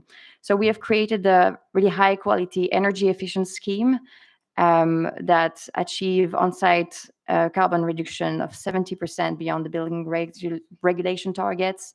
It respects the local character and neighboring amenity, and these 8 much needed affordable homes will provide excellent standard of accommodation, and there will be dual aspect with private amenity for people on the waiting list. We hope that we will receive support of members this evening. Thank you very much for listening to us, and we will be very happy to answer any questions. Thank you. Councillor Lal. Chair, what I'd like to know is that looking at all these pretty pictures of the development, why did you not think to have this new build fit in with the surrounding properties, i.e. pitched roofs, etc.? Why was it so important to go for something which is totally not relevant to the area itself?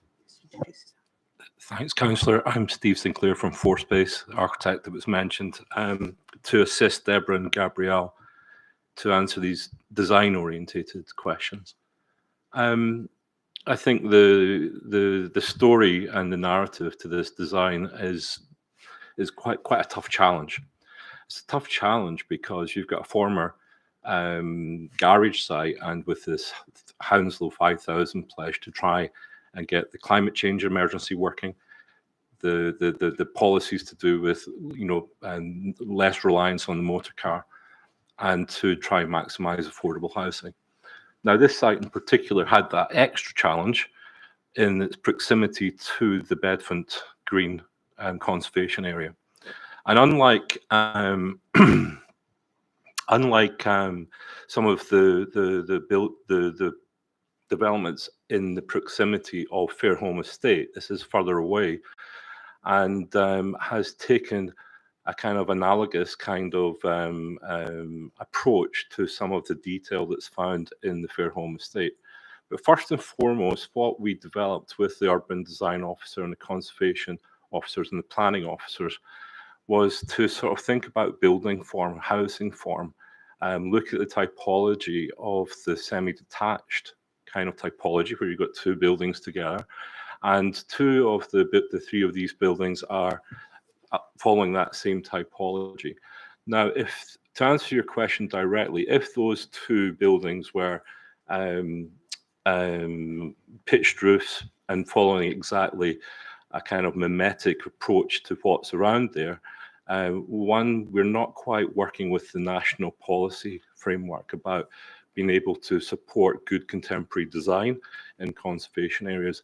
And also, we get left with some of those constraints the objectors talked about. We have a situation then of greater building height because you would need a pitched roof, and you would also need to have the levels to suit with planning policy. You would also have windows directly overlooking the back garden. We've had to deal with a form making and a massing to improve the privacy of the building form and the massing, so that we don't have direct overlooking, and try and focus on that kind of active ground front. So in a way, what we've tried to do is, and it has been a challenge, is to you know, be kind of inspired by things like the Venice Charter. I was reading recently about the Venice Charter and about how we come to conservation and heritage assets and how we deal with them and protect and preserve conservation areas and so on. And they very much promoted not the preservation or the copying of the old. They were increasingly concerned about retaining and enhancing the conservation asset and bringing new qualities to a local area. And that's what we're trying to do with this design. Any more questions? Thank you, ladies and gentlemen. Yeah. Okay. Yeah. Thank you, Chair. I have one question. Hang on. Before you ask question. Yeah, just one question. Oh, sorry. Well, the hours of construction and demolition, I can see here it says 8 a.m. to 6 p.m. as will of good gesture. Also on weekends, as you know, it's a conservation area. We have church just up the road, and especially on weekends, Saturdays, we have coffee mornings and sometimes weddings or funerals. So will you consider not to have any construction work done on weekend, which is Saturday, as well as the timings? Well, it's a cul-de-sac anyway, the road is, and yeah, so the timing should be 9 a.m. onwards to 5 p.m. Not 6 p.m. I think that's quite late, especially on such a tiny road. I think that's something that we would consider. The only thing I would add is that when you reduce the amount of time that you can spend on site, that it takes longer to build. What we will be doing is having a construction management plan, I think, as the planning officer alluded to. And as part of that construction, producing the construction management plan, that has to be agreed with the planning officer. And as part of the process, it also has to be you also have to consult with the local community. Is that correct? Yeah. So in terms of how the logistics going in and out and dust and timing, I think that you know, we haven't forgotten that. It's the sort of thing that you that you plan in detail once we've got approval, and then you've got your contractor on board. So yeah, definitely we will be looking at that. But yes, to answer your question directly, it's something that we would be happy to look at and discuss with the planning So officer. it's yes that you will consider that. Yeah, the times. It's noted. Thank you. Councillor Todd. Yes, I'd like to speak to the distinguished architect. Very romantic trip to Venice. I'm shocked. Just looking at this site, the attraction to me are the bare walls. Huge, great sheets of bricks, not a windows, 1, 2, 3, 4, and a sort of Christmas cake on the top with a lid. Are you against windows or in that direction or what? It does scream out as if it's a converted warehouse. Well,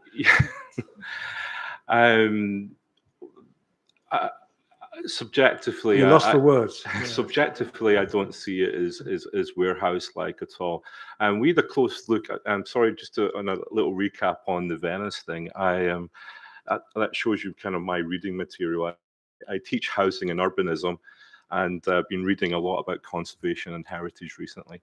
We walked around the Fairholme estate quite a lot, and within the addendum document, I don't think the planning officer showed the full addendum, but it was part of the submission material.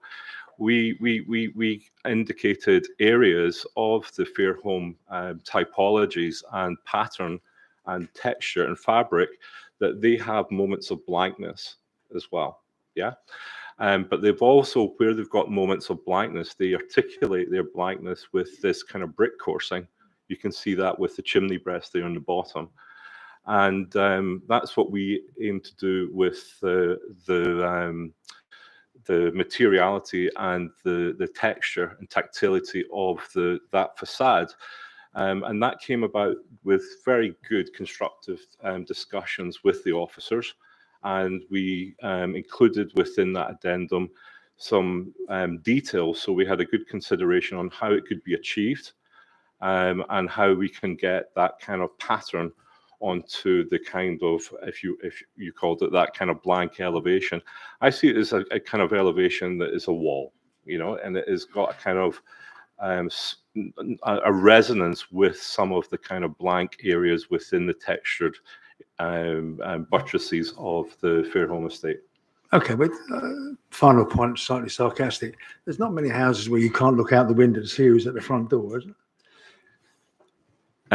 What we've been able to do is to design from the inside out. And again, that's one of the challenges with tight sites like these garage sites. I feel that working with Sapphire has really helped us do that, because the aim is always to get something that is energy efficient, low energy cost, but also to make sure it's robust, because it's all London social rent. Make sure the finishes are simple, clear, it's a readable plan. And that we don't have the ground floor plan here, but the ground floor plan has been designed as such so that you've got a double aspect ground floor and living room and kitchen area with the windows placed. So you've got that natural surveillance onto the street. You've got that active ground, and then the more private zones upstairs are kind of reflected on that massing and that form making, where the building starts to look in on itself. We wouldn't have done that with if you're putting up lots of kitchens and living rooms right up at the top. When they're flatted, it's a similar type of flatted arrangement. Again, trying to just make sure that the main social space with the kitchen is a double aspect space rather than single aspect, and then the bedrooms being more private. You can see some of the addendum document now we're looking at the brick textures and so on. Okay, now finally, any more questions? No, thank you very much. Councillor Nagra, I'll give you a chance to ask your question now. So it's been answered, yeah. Okay, do you want any more comments on that? Just in response to some of the comments which were made by the objector in relation to windows. So on the block of flats, the 3-story element is at least 18 meters away from the rear wall of number 3 Han Road, and the windows to the flats, which are on the side elevation, all serve non-habitable rooms, so they serve bathrooms, staircases. A condition is attached, condition 10, to ensure that all these windows which serve bathrooms, staircase, bathrooms specifically, will be obscure glazed, so light can come in, but future occupants cannot look out and have views off the garden. With regards to noise, the air source heat pumps, there's a condition requiring a scheme of noise insulation. For air source heat pumps to be efficient in their use, locating them outdoors is best to ensure that they can take in as much air so that it can be converted for use in the property. Again, the condition is attached to ensure that any noise from mechanical ventilation and the noise associated with it will be suitably mitigated. Thank you. Okay, Councillor Williams. Just quickly on this point, I mean, in terms of the objective number 3, is there a material impact on the light or the overshadowing, or, you know, I get the obscure glass, they won't be overlooking necessarily, but on his point where we've shown the line of the building next to the line of his, is he losing light? There will be visual impact in terms of view. You will be able to see the development from Freehand Road, but in terms of light and outlook, the tests that were taken in terms of the daylight and sunlight report, it all meets the BRI national guidance. So there's no loss of light, substantial or unacceptable loss of light to number 3 Han Road or to the properties to the south. The assessment that was undertaken showed that any reduction in VSC wouldn't be unacceptable.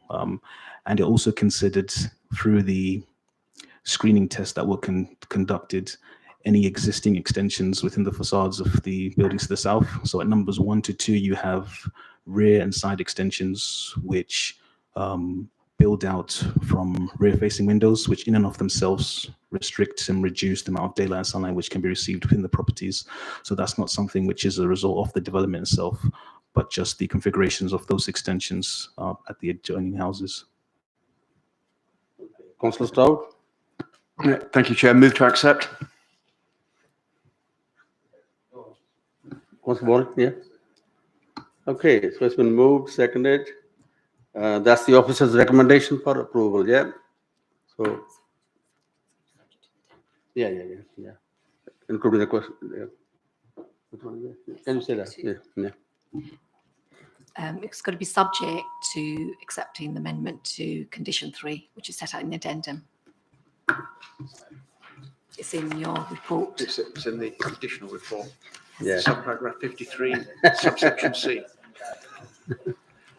Okay, so we'll take a vote when you're ready.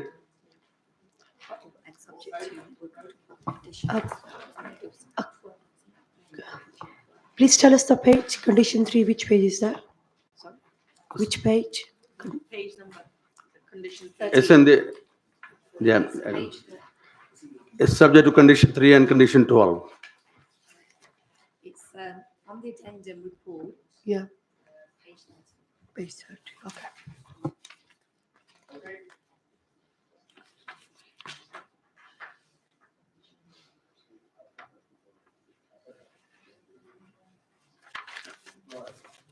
Ready? Okay, I'll take a vote for the approval. Yeah. Okay, against? Abstentions? Application been approved. Thank you.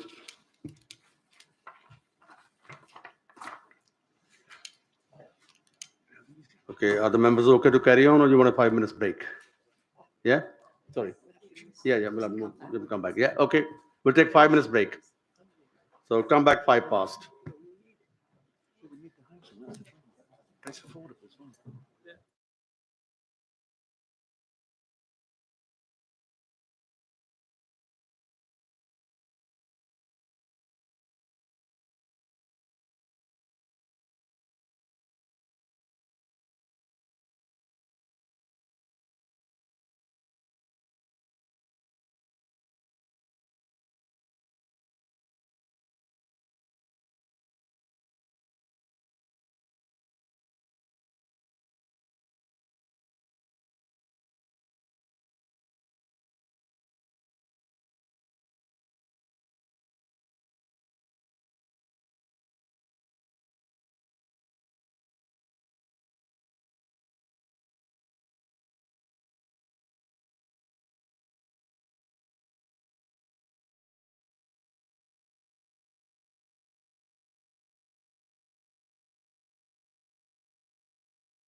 Right, members, can we take your seats, please?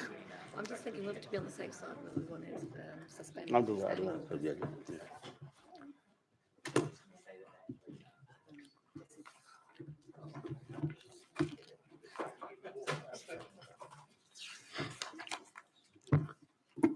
Okay, before we take the next item, can somebody propose suspension of standing orders, please? Done, seconded, Yeah. agreed? Okay, thank you. To the end of the business, yeah? Right, item number 3, finally, yeah? Officers, who's taking it? Oh, yes. All to you.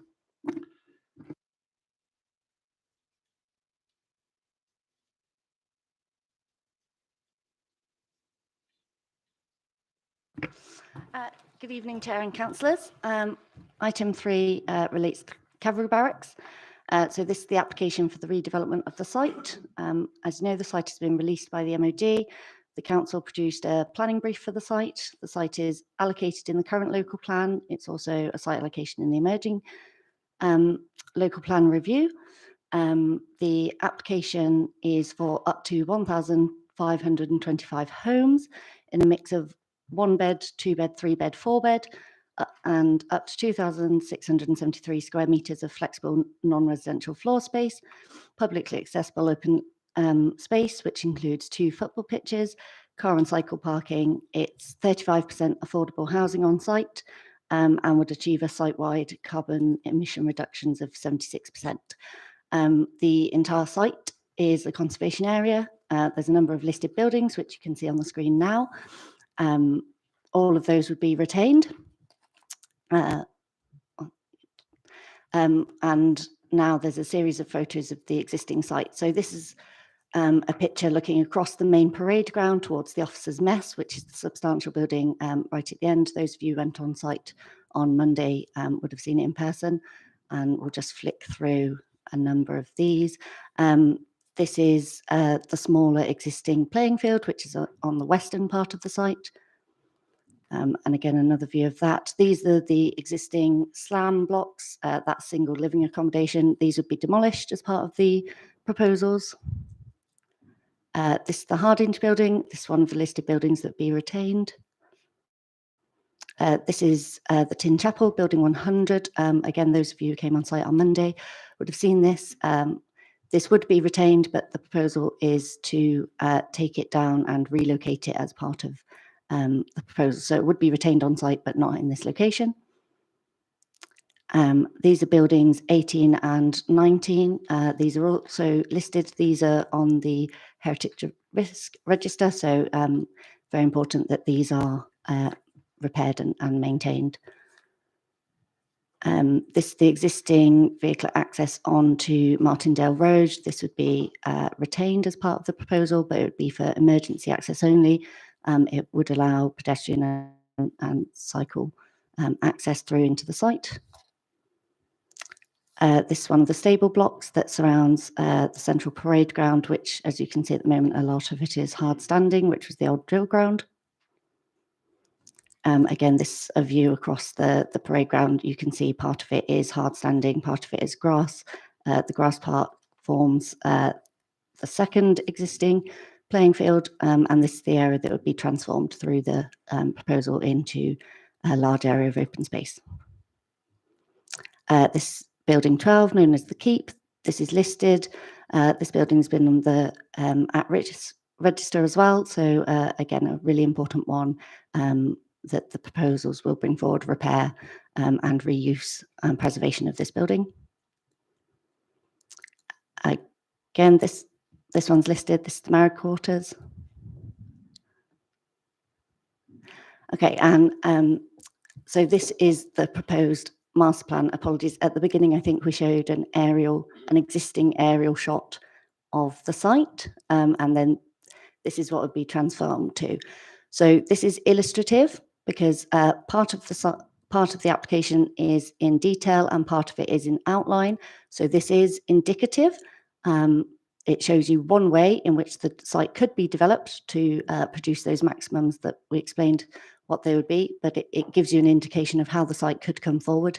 And as you'll see in the centre, the parade ground is transformed into that large green open space, and it would be provided with 2 football pitches. You'll see the east-west link that travels across the centre of the site. That provides pedestrian and cycle access across the site without having to cross vehicles. It's only pedestrian and cycle, so there'd be no vehicles along that route through the centre of the site. You'll also see at the top of the plan, there are 2 new accesses proposed into Beaversfield Park, which lies directly to the north of the site. Part of the proposal, in order to mitigate for the loss of some of the playing fields on site existing, there will be a £1.5 million contribution, which will be used to transform Beaversfield Park. And as you can see, this site, the site plan would provide access across the site. Currently, it's closed off. So if you live on the other side of Beaversfield Lane, if you're trying to get to Beaversfield Park or Hounslow West Station, you've got to walk all the way around the edge. Whereas this way, there'll be direct access through the site. Just to be clear, the central parade ground that's being transformed, that would be publicly accessible. So it's not just for residents of the development, and that would be secured through a community use agreement as part of a legal agreement. As you'll see, it is a residential-led scheme. All of the statutory listed buildings would be retained. A number of those would be converted to residential. Others would be converted to non-residential, so commercial and community uses. A number of those are located in the centre at the southern part of the plan around what's known as the arrival square, to sort of concentrate those uses there and give some active uses. And this is a 3D view of that plan when it's brought up. So just to be clear, the maximum height of any of the new buildings is 6 stories. So, we've worked very hard with the applicants to be respectful, because the whole site is a conservation area and there's a lot of listed buildings there. But this gives you an indication of what that would look like. Quite clearly, it would transform the site from what it currently looks like. But it's always been anticipated that once we knew the MOD would release the site, that there would be a substantial residential community built here. And we've worked very hard to make sure that there's a lot of public benefits coming through it as well. So just to run through. Yeah, so this is the phasing of the development. So the area highlighted in blue, that's the area of the application that's in detail. So that's what we have details of now that you would be approving if you go with recommendation. The remainder of the site is in outline, and therefore, whilst we're agreeing the principles of how that would be brought forward, we have parameter plans and we have the design code, and future applications would come back, and that would be where you assess the real detail of the remainder of that. So the detailed element of the scheme contains 765 homes in 12 new and 3 refurbished buildings, and 1,652 square metres in non-residential floor space, which is contained in 2 listed buildings. That's Building 12, the Keep that we looked at before, and Building 11, and a new retail unit in one of the new buildings. There'll be 218 parking spaces in the first phase, which would include 3 car club spaces. And in total in that phase, it's 36% affordable housing. So it's 35% across the whole site, but in the first phase, it's 36%. The outline portion of the site would provide 760 homes, up to 1,021 square metres of non-residential floor space, and up to 253 car parking space. As I've said, the maximum height of any of the new buildings on site is 6 stories. There would be some heritage impact.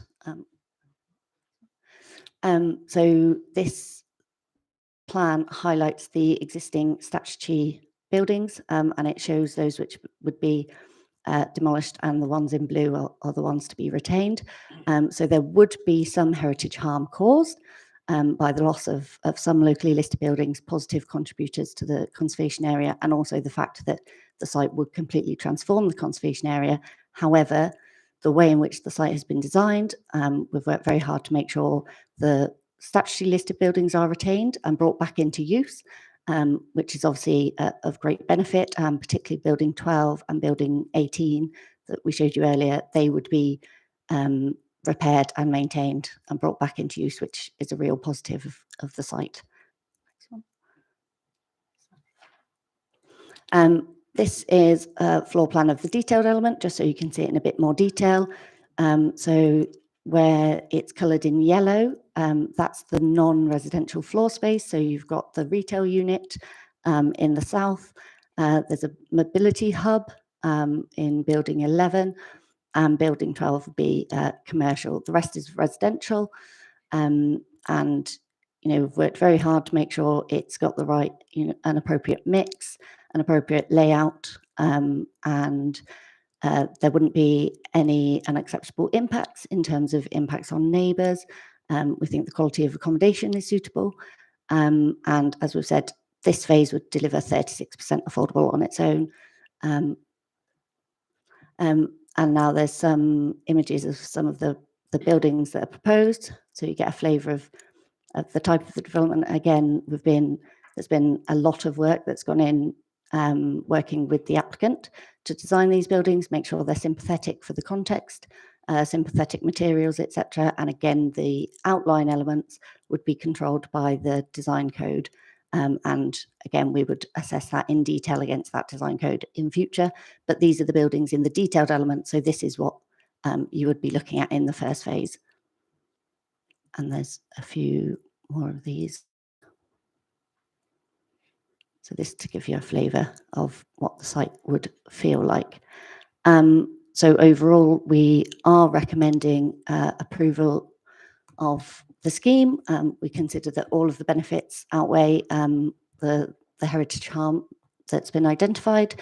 There's substantial public benefits coming forward, and therefore we're recommending approval subject to a legal agreement, the heads of terms of which are in the detailed in the committee report, and the conditions, a number of which have been amended via the addendum, just to make a note of that. Thank you. Questions from members? Right. Councillor Williams first. Thank you, Chair. Obviously, a massive site, complicated, big project, and I'm interested in sort of the journey to get here, as it says on sort of amendments to the proposal and the rest of it. There's clearly it's had to be changed twice as part of the process with you, the officers, and I'd like to understand a bit about the journey to get from what was, I assume, an unacceptable scheme to an acceptable one, and what do you see as the big benefits of that process being that have changed that from unacceptable to acceptable? Yep. So we originally saw the application in February 2020 was when we started the pre-application process. There was a planning performance agreement in place. There was a detailed series of meetings.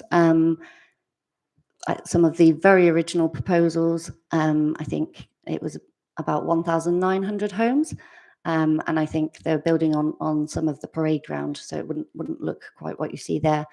And overall, there were issues with the quality of accommodation, the density,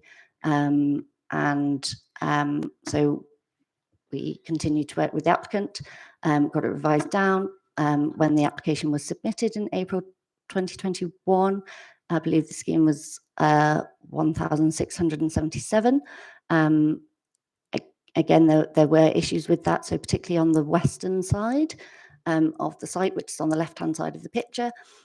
Those blocks along there were more of those, and we considered that there was harm to the neighbours, the existing neighbours that back onto the site. Equally on the eastern side of the site, the blocks were a lot taller than you now see them. They were closer to the boundary, so there were impacts there. Also, the affordable housing provision has been upped. So we were discussing around 18%, and it's now 35%. So that is obviously a really significant benefit to be securing. The fact it's been amended twice is to respond to officers' comments and also statutory consultees, Sport England, Historic England, etc. And it's been amended to try and overcome those. And we now think it's in a position where it is a positive scheme. It's delivering a lot of benefits, and we're happy to support. Councillor Lal. Chair, a couple of questions. Yeah, definitely welcome this application for this site. Huge site. A lot of work's been done by officers on it. However, within the report, it mentions that funding towards healthcare, GP surgeries and what have you, there's about, I think, 680,000 pounds being contributed. My concern there, which I'd like officers to allay, is that this is one-off funding. And what I would have liked to have seen is an ongoing sustainability approach to this, in the sense that reality tells us that there is difficulty in getting GP appointments. The West Middlesex Hospital is struggling. Health services generally are struggling. So as much as I would welcome the £680,000 one-off, I would like a more holistic and sustainable approach to this, with actual facilities on site or near the site to resolve it. So is there any way we can square the circle on that? So in terms of an on-site facility, that is something that was explored and was discussed with the NHS ICG, who are obviously consult with on applications. Most of the non-residential floor space is in the listed buildings and the converted listed buildings. So a lot of those aren't particularly suitable to be used as a healthcare facility. And so in this instance, the NHS had assessed the areas that would be available on site, and it was their preference for the contribution, which they can then invest in facilities in the surrounding area in line with their wider plans. The contribution is based on the number of homes and the mix, so it is explicitly tailored to mitigate the impact of the development. It's been done in consultation with the NHS. So in this instance, at this time, there is no need for an on-site facility, which is why we're securing the NHS contribution. Yes, it is a one-off payment. That is the nature of Section 106 obligations. We can only expect the developer to mitigate their impact, and that is what this payment does. But it would be going into funding facilities in the area to alleviate some of those problems and ensure that new residents will have access to appropriate healthcare. Thank you for the answer to the healthcare conundrum. It would have been nice, perhaps, for this committee to have somebody from the ICG. Is it ICG or CCG these days? They keep changing their titles. So it's now the ICG, so it's the Integrated Care Group. Okay. It was the CCG. Yeah. So I'm sure I'm getting feedback from yourself to lay my concerns, but it would have been good to get the professionals on site because, again, as a local councillor, the reality is somewhat different on the ground. People are struggling to get places, so I can't see how and what they will do with £680,000 to allay the concerns of residents who come onto this site going forward. But anyway, we'll park that there as it is.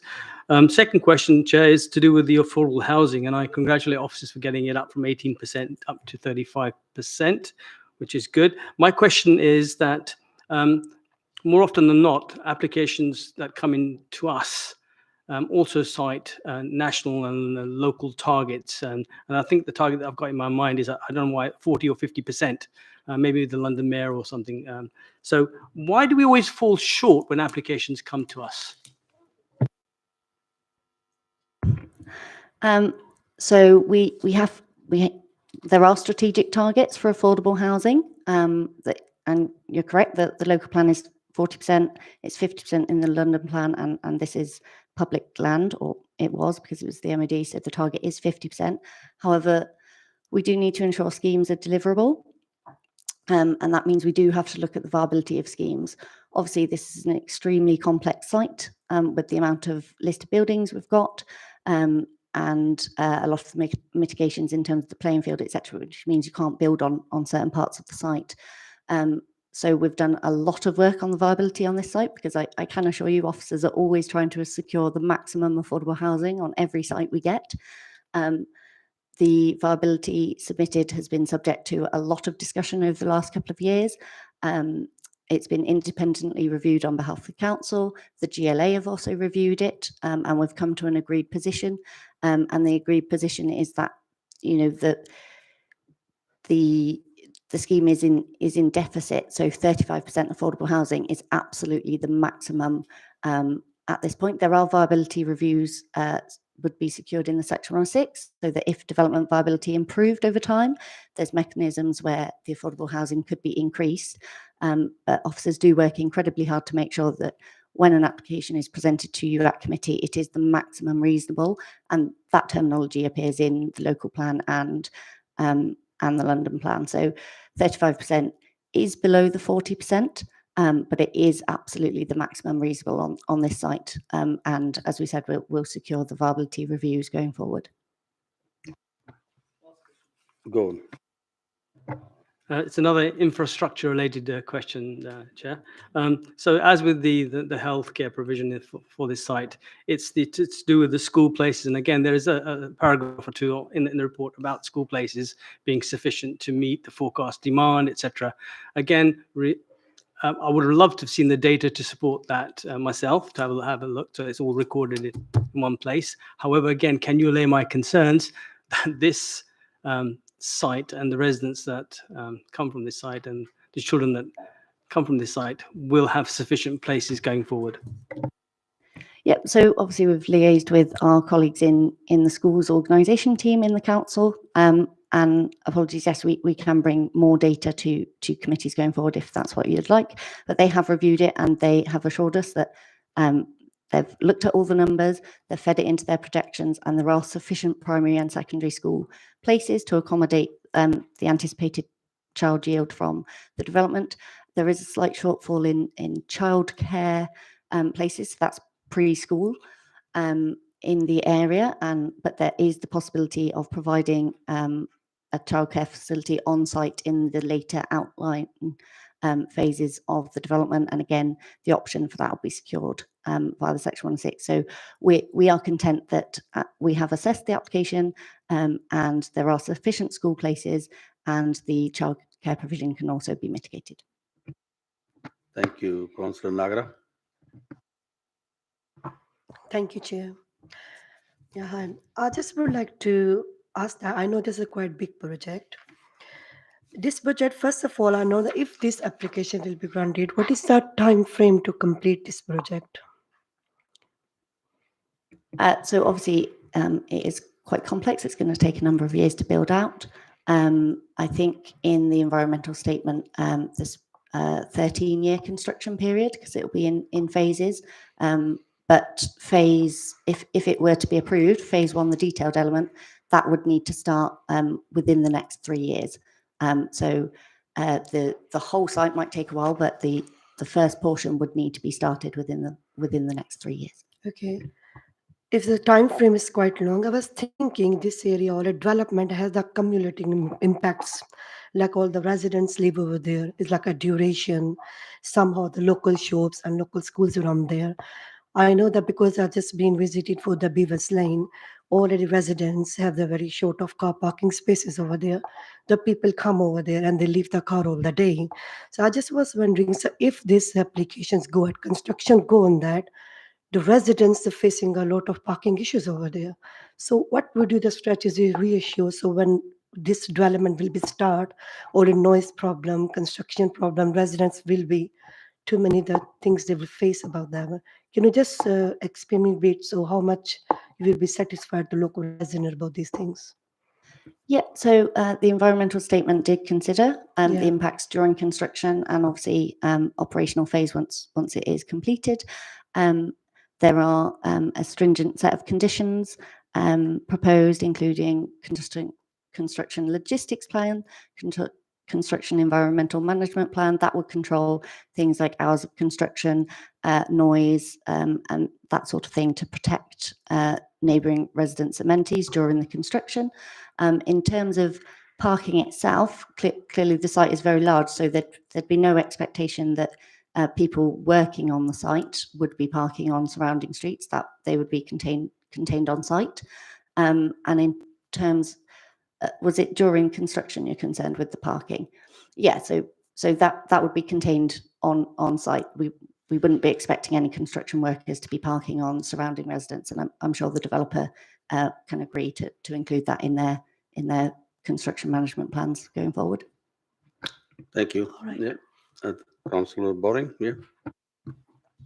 First, I'd like to say I think this is a really great application. I'm really happy with where officers have got to it. I spent a lot of time looking, trying to find holes, trying to find problems, and I couldn't. So my question is probably rather boring. But in terms of the play areas and the sports pitches, who's got the responsibility for maintaining and then the upkeep of those?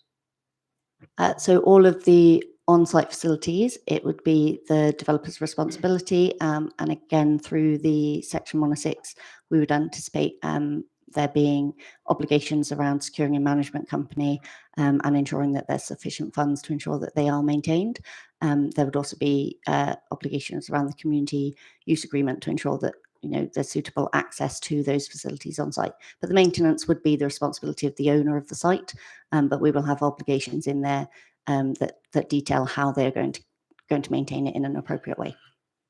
So I'm dealing with a bit of casework where this was supposed to have happened, and now the managing agent is sort of saying, "Oh, we don't want to keep maintaining it. It's costing us too much money," and they're kind of dragging their feet.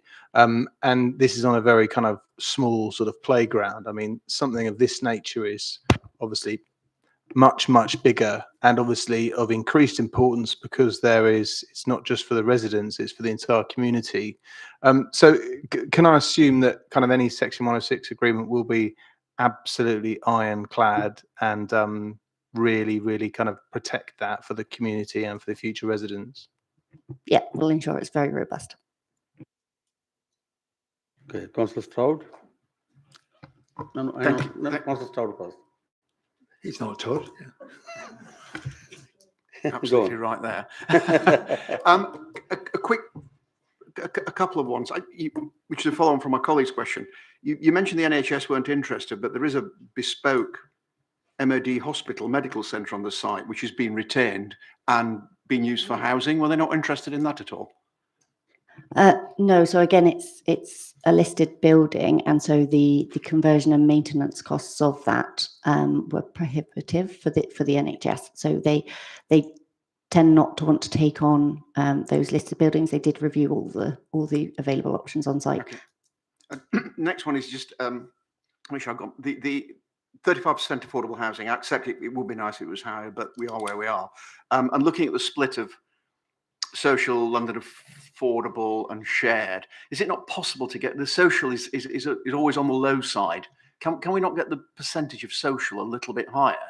Because that's where the real need is. It's that real low cost social housing. Is there no way we can? I can see at the top you've said it was extensive negotiations, but can we not squeeze a little more social out of it? At this point, no.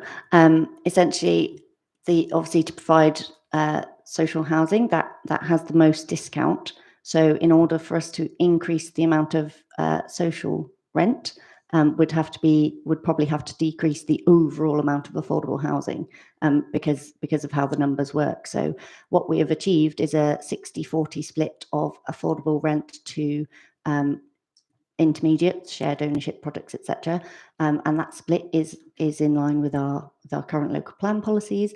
And I do have housing colleague here if want any further questions, but no, in terms of the social rent, we really have pushed it as far as we can. But as we've said, there are review mechanisms in the Section 106, which means that if the viability did turn out differently, we could achieve greater affordable housing, and within that, the option is there to flip some of the other units to social rent. But as it stands. Yeah, because it's also sorry, a couple more, because it's also the split as well. Because where we really need social rent in some of the larger properties, like the 3 bedrooms or 4 bedrooms, there's very little social.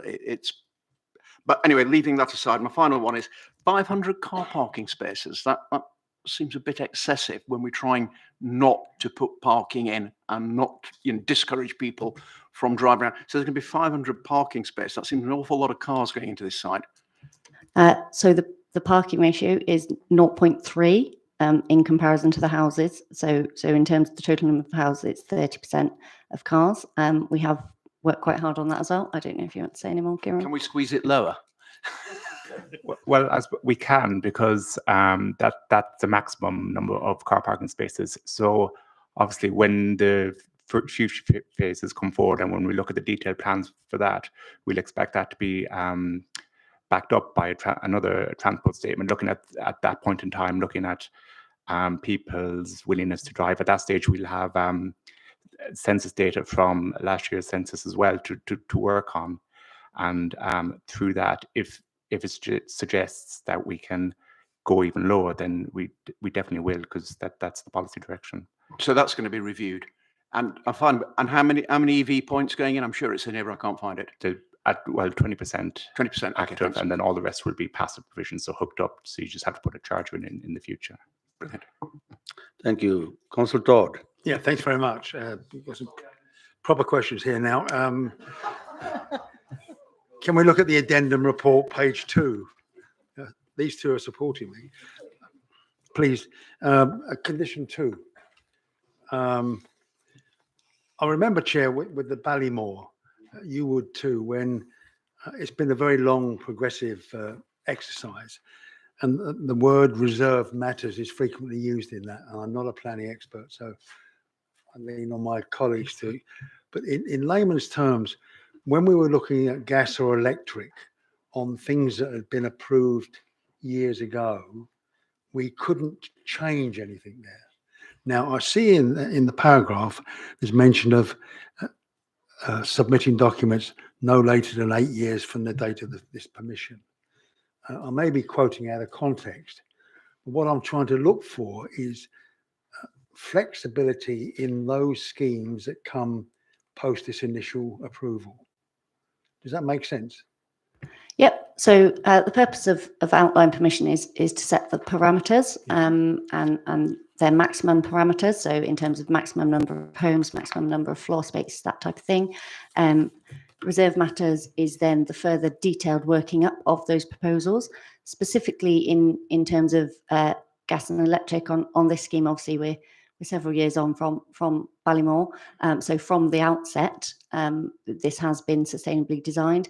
And again, we lock in the minimum of the 76% carbon reduction emissions now, so they can only improve on that. So that is locked in. So yes, in terms of flexibility, the details of the future phases will come forward and we'll assess those at that time, but we're locking in the parameters now within which those decisions will be taken. But the scheme is electric. That's really helpful. Can I go to page 4 quickly? Condition 24, please. Thank you for that answer. It's very reassuring. Poor building 100. If you read the paragraph, it gives, I suppose I'm implying dishonesty on the applicant. It's certainly not, but the onus on, if you look at the last paragraph, there's a word, it mentions the fabric is deteriorated to such a point its relocation is no longer feasible. Now that's a decision of the applicant. And in your distinguished presentation, you talked about some documents that are listed that they've got a waiver on the listing. How can we assure that this building, whatever it is, will be assessed independently or with credibility? So the applicant will have to submit details to us, and we will carry out that robust assessment. In terms of it deteriorating, there are other conditions which do require the applicant, before they do any works, to so there's condition 21, which refers to mothballing, and so that refers to all listed and locally listed buildings, and the applicant will have to give us the details of essentially how they're going to mothball and protect those buildings. And again, we would be assessing that. And finally, Chair, heritage harm. what's the criteria adopted? So are we talking about grade 1, grade 2 listed properties, and who's given the mandate for us to permit destruction? So the statutory listed buildings on site are grade 2. They are being retained, but there are locally listed buildings on the site that would be removed. So they would be demolished. So they're not statutorily listed, but they are locally listed, so they are important. And obviously the whole site is a conservation area, so any development of the site would have an impact on that. So officers, including the conservation officers, have reviewed the scheme. We've come to the conclusion that whilst there would be some harm, you assess that in the round, there's obviously also heritage benefits in retaining the listed buildings, and overall the assessment is that the benefits outweigh any harm. Councillor Todd, I can assure you all questions are good and real. Okay, any more questions?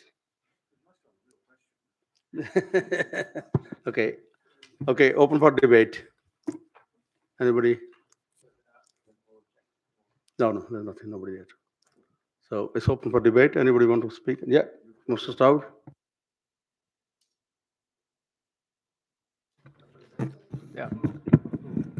Yeah, I'd just like to say, similar to sort of echo Councillor Baring's points, it was really interesting doing the site visit and getting a sense of the scale and also the opportunity, but also the need on this site. You know, there are a lot of very interesting listed buildings here of great heritage value, but also we can see in not great condition. I think, you know, often when we look at planning applications, we're always thinking about the harm that it causes to others, but I think we sometimes lose sight of the opportunities that are presented by redevelopment and the benefits they can deliver. I'm particularly pleased by the contributions to improve the park to the north and the new connections. We know that there are challenges with that park as things stand, and getting, what is it, £1.6 million invested into that to make it, and making it safer, making it more accessible.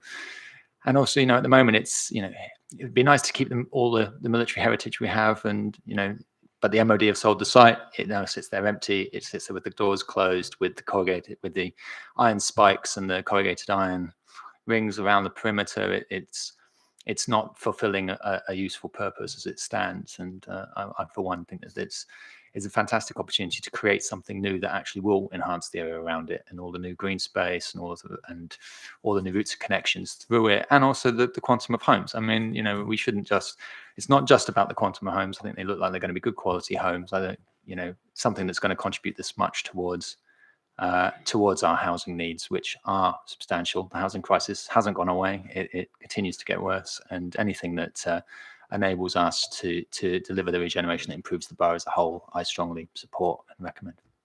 I hope other councillors would do likewise.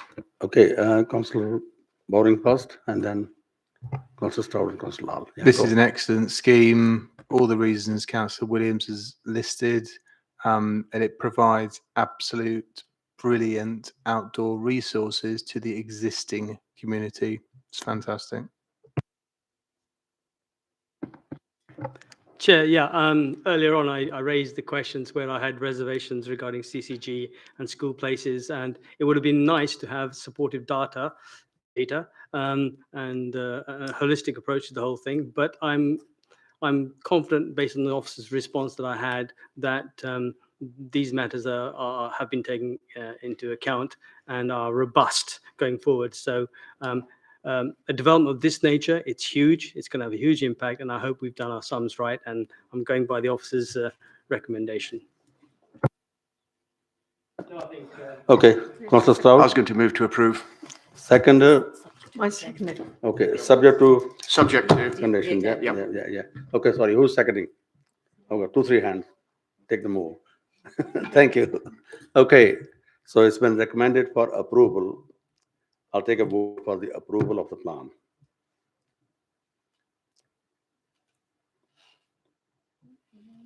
It's unanimous. Okay, nobody is against it. No abstentions. It's been approved. Excellent. Okay, and there's nothing has been told to consider urgent, and the next meeting is going to be on 3rd of November. With that, thank you very much. I'll close the meeting. Thank you, Chair. Because we looked round, that's the hospital.